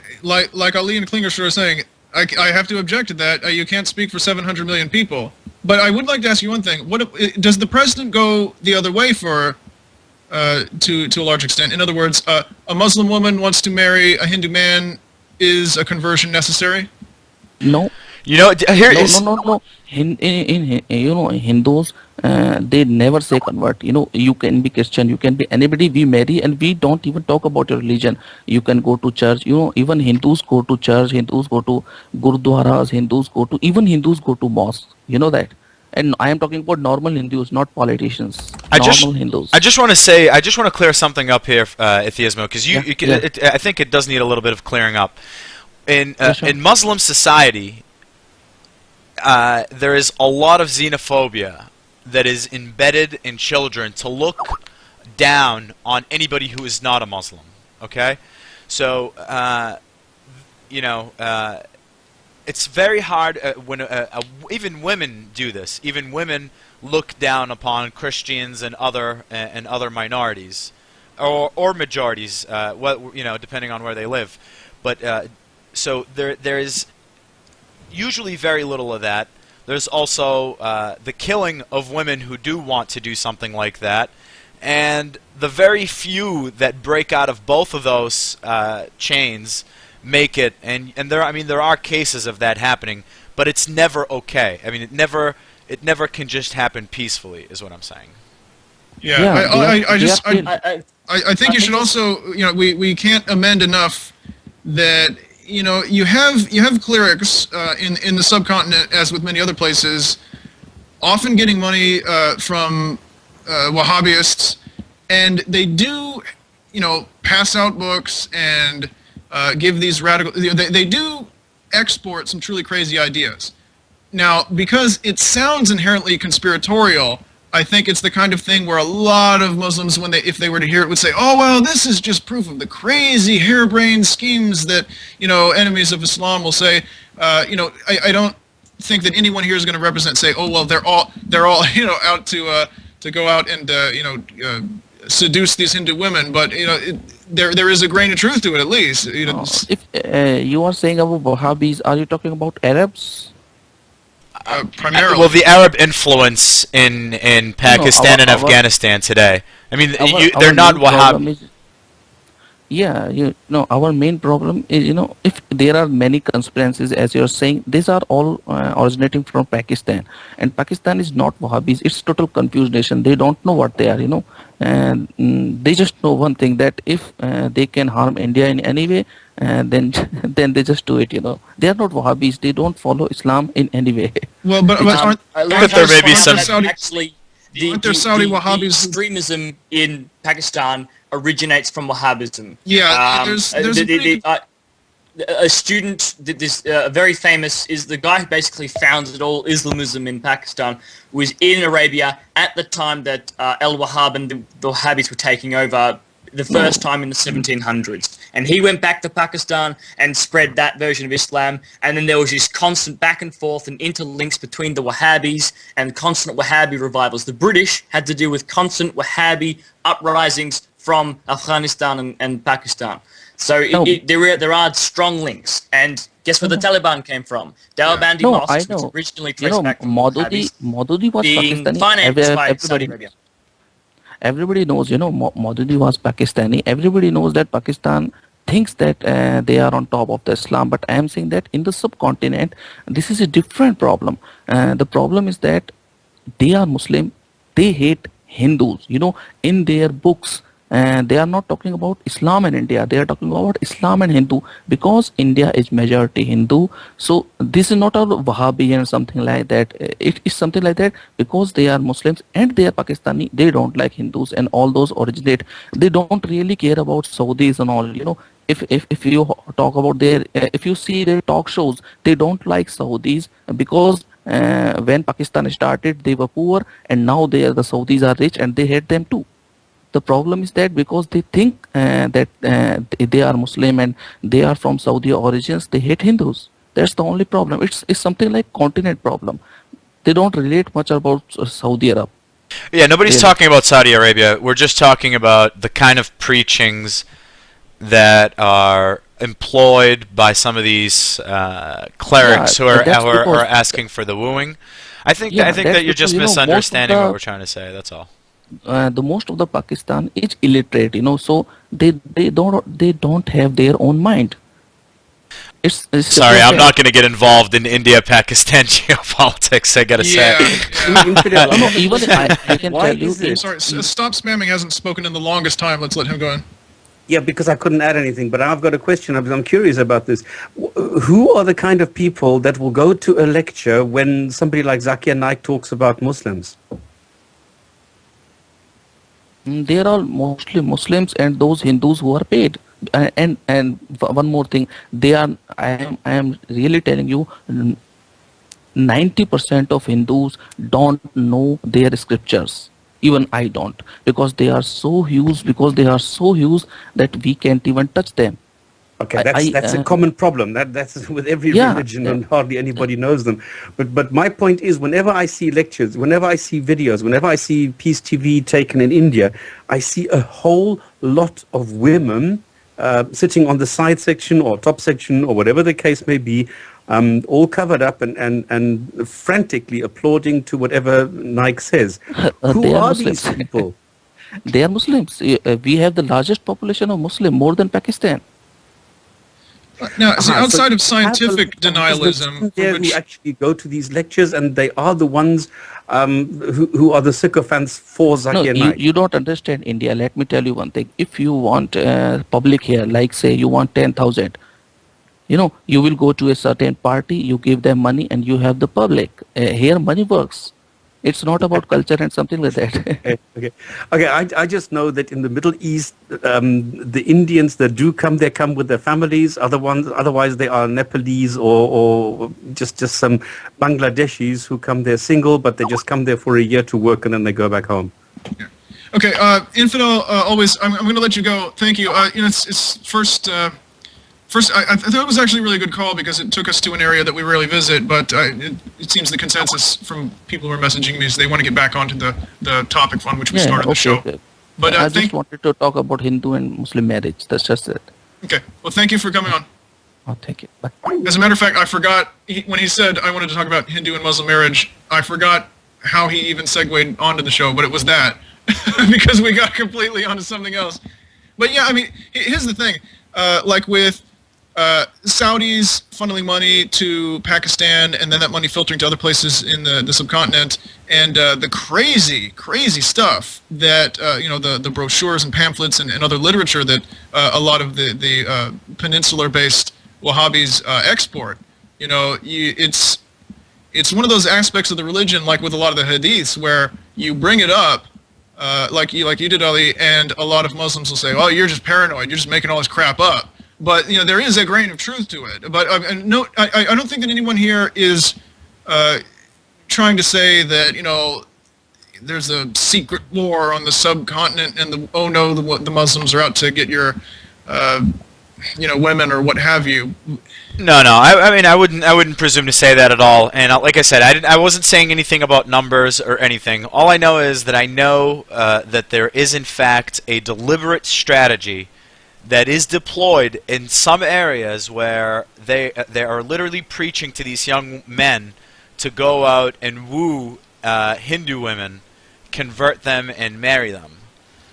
Yeah, and I wouldn't call it conspiracy or a secret thing. I mean, if you go to any mosque, you would hear the sheikh talk like this. You go and marry non-Muslim women so they could convert to Islam, and you gain hasana. Yeah. Well, I mean, I'm sorry, like a lot of issues with Islam, I think the standard rinse, wash, repeat cycle is this. You say, I mean, if I say, okay, well, there's this British, you know, mosque where, you know, someone was making a stabbing motion and saying, "I'm going to stab a kuffar and he'll squeal like a pig," and you say that and they think, "Well, you're just a paranoid liar, you're just trying to insult Islam." Then you show them the footage and they're like, "Well, yeah, but that's not all of us." I never claimed it was. I never claimed it was all of them, and I wouldn't dare to say that. What I'm saying is that it does exist. Okay, so can we all agree on this? In India, because India is a third world country, and also there's been a history of violence. So, and of course, you know, in fundamentalist traditional Islam, it's exclude the outsiders, la la la. So you've got this tension, and a minority of Muslims in some places, as per the preachings of their idiot clerics or whatever, have this deliberate strategy of marrying some tiny percentage of Hindu women in order just to convert them to Islam and gain brownie points for Allah. We can all agree on that. Agreed, yes. Okay, now, Datani wanted to make another point about, she said, can I make a point concerning the conversion thing to the marriage? So, Datani, you've got the mic. Oh, yeah, please. Right. Well, the thing is, or the point that I basically wanted to make is that in my experience, and as I mentioned earlier, I am a non-Muslim married to a Muslim man. Conversion is just very much the done thing, basically, and I think it's a lot of conversions of, you know, white women who do marry Muslim men happen because that's basically the default option.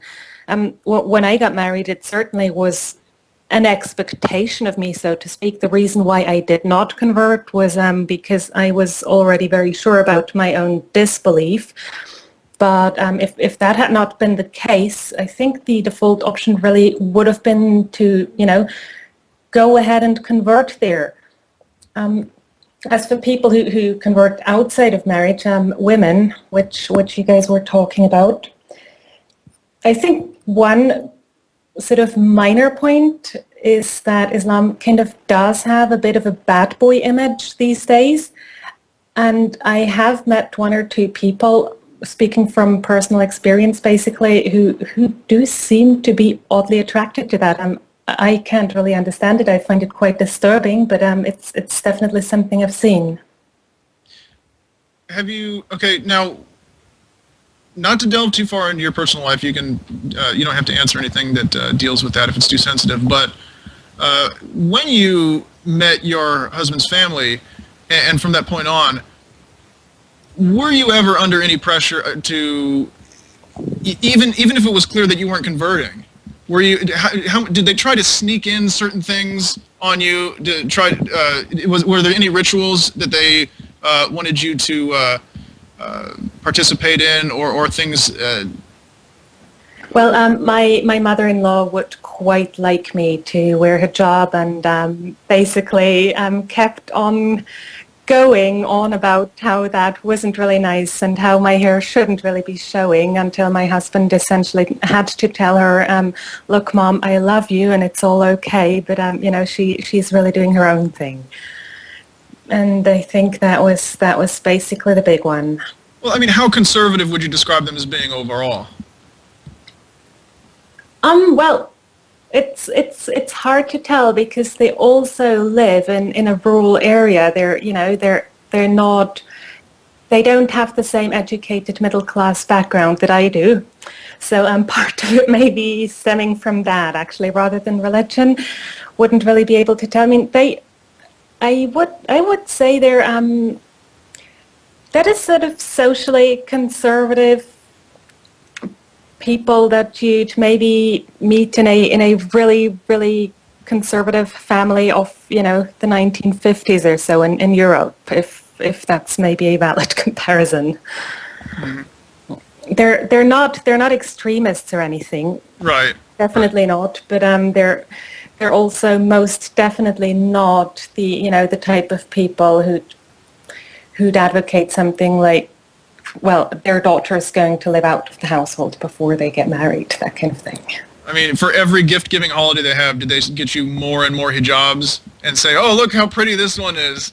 No, actually, I do get jewelry, which is indeed lovely. I did get a pashmina shawl on about 2 occasions, I think, but it was jewelry. never actually said I was supposed to put it on my head. You get jewelry. Now, that's something I've always wondered. What are the stipulations on jewelry in various... No gold for men, everything goes. No earrings, too, I think. But no restrictions for women. Only men. Can't wear gold, some earrings.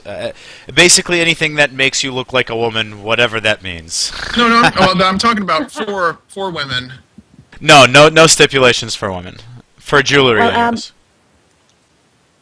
Where my in-laws come from, at least, they're actually positively obsessed with it. It's what you get for weddings. It's what you give to women as gifts. Essentially, if it's gold and if it's 24 carats, they'll love you for the rest of your life. Yeah, well, that's but how much of the body parts that would have the jewelry on them are even allowed to show? Not very many. So it's under there. Yeah, it's for the husband. It's for their husband to see. Yeah, in the Quran actually it says, "Do not stomp your feet." So I was just about to read that verse. Would hear that you're actually wearing jewelry. Huh? Beat me to the punch. What about a nose ring with like a diamond in it? That has no sound. That has what? Has no what? You can't make sound with the nose ring. Yeah, it's called piercings, but what you are allowed to do, what is quite funny, is that you're allowed to paint your hands. So what I often see is when people go into the supermarkets, the females have decorations on their hands. There are practically no restrictions on women in jewelry. I mean, very little. Let's put it that way. In public? Well, I mean, in public, they're supposed to be covered in a trash bag, so you're really not going to see anything anyways. I guess that's it. The Quran says, reveal their attractions only before their husbands or members of their family. So, but it seems that it would seem, Ditani, I'm just making an assumption here, but it seems like your husband is quite progressive compared to, for example, his family. So I guess that's good that Well, I reckon he has to be being married to me. Yeah. So I think that's good. I mean, I as much as I don't like Islam, I much prefer progressive Muslims over fundamentalists. So, hey, shall we segue back into this whole why do quote unquote white women convert to Islam? Because I thought there's one really interesting thing that I thought I'd like to flesh out. Are you guys interested in continuing that? Yeah, go for it. topic? Go for it.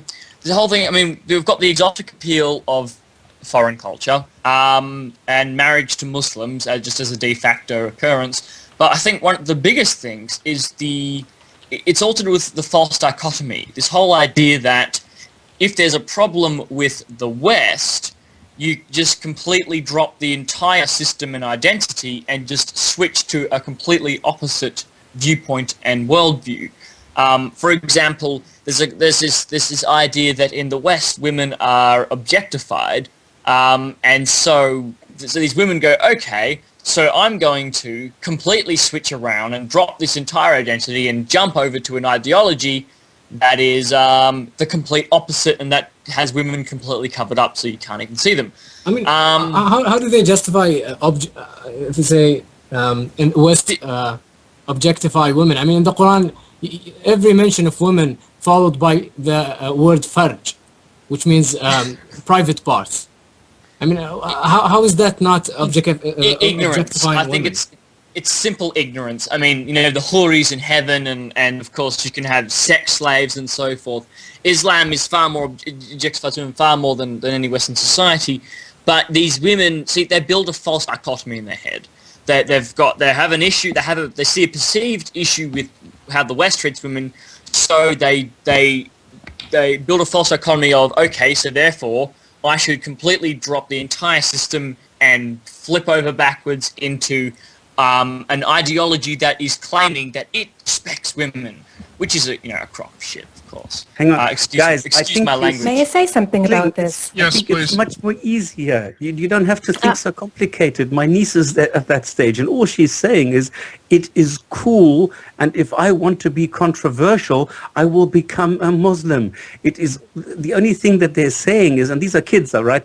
I'm talking 22, 23-year-olds, and what they're saying is, I want to do something different, then I'll be a Muslima, just to spite the parents, and just because it's cool to be somebody different. They don't think about the consequences. They don't think about the religion. They don't think about what hadith says what and blah. No, they just heard about the Quran. They know 5 verses, and they know that you get pretty colorful scarves. That is it. In reality, for a girl, a 22-year-old girl in Germany, that is the way that she thinks. I agree. Young women, yeah, I agree. Actually, I had that down on my list as one of the things, being rebellious. But I think the middle-aged women who convert to Islam, I think the whole the straw man of the West, defying women sexually, is I think the main reason for that. And the thing that annoys me is that this whole thing, so therefore I'm going to wear hijab and stuff, it completely negates female sexuality.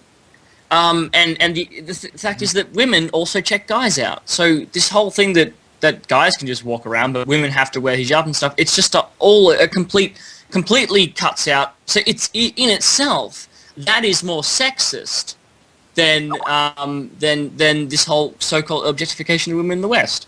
Sorry, She's just Tani. being coy. She's just being coy, and that's it. She's just toying with this whole thing of covering herself up and being able to reveal something which is being naughty.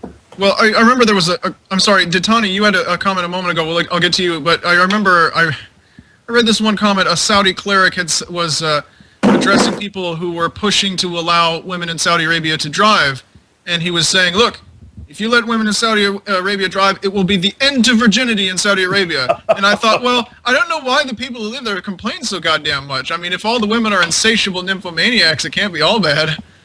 Ditani, you had something. Yes, I did, and it's about this objectification thing, basically.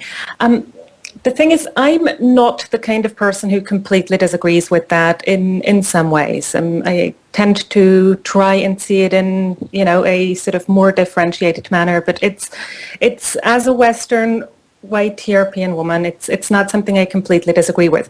The problem is with with that complete reversal, which was mentioned and which I actually agree happens with some people.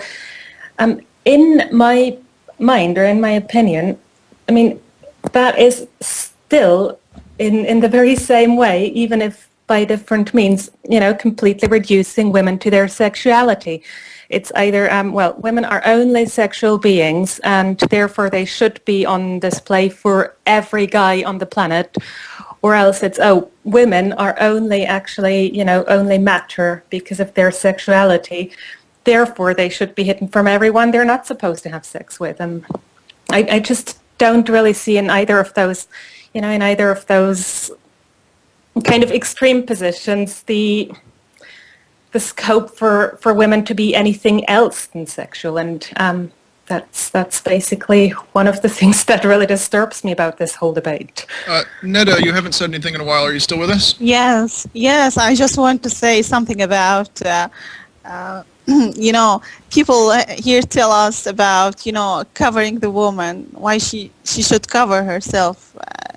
And they tell us that you are so precious and you are like a diamond. We should cover you. Nobody should see you.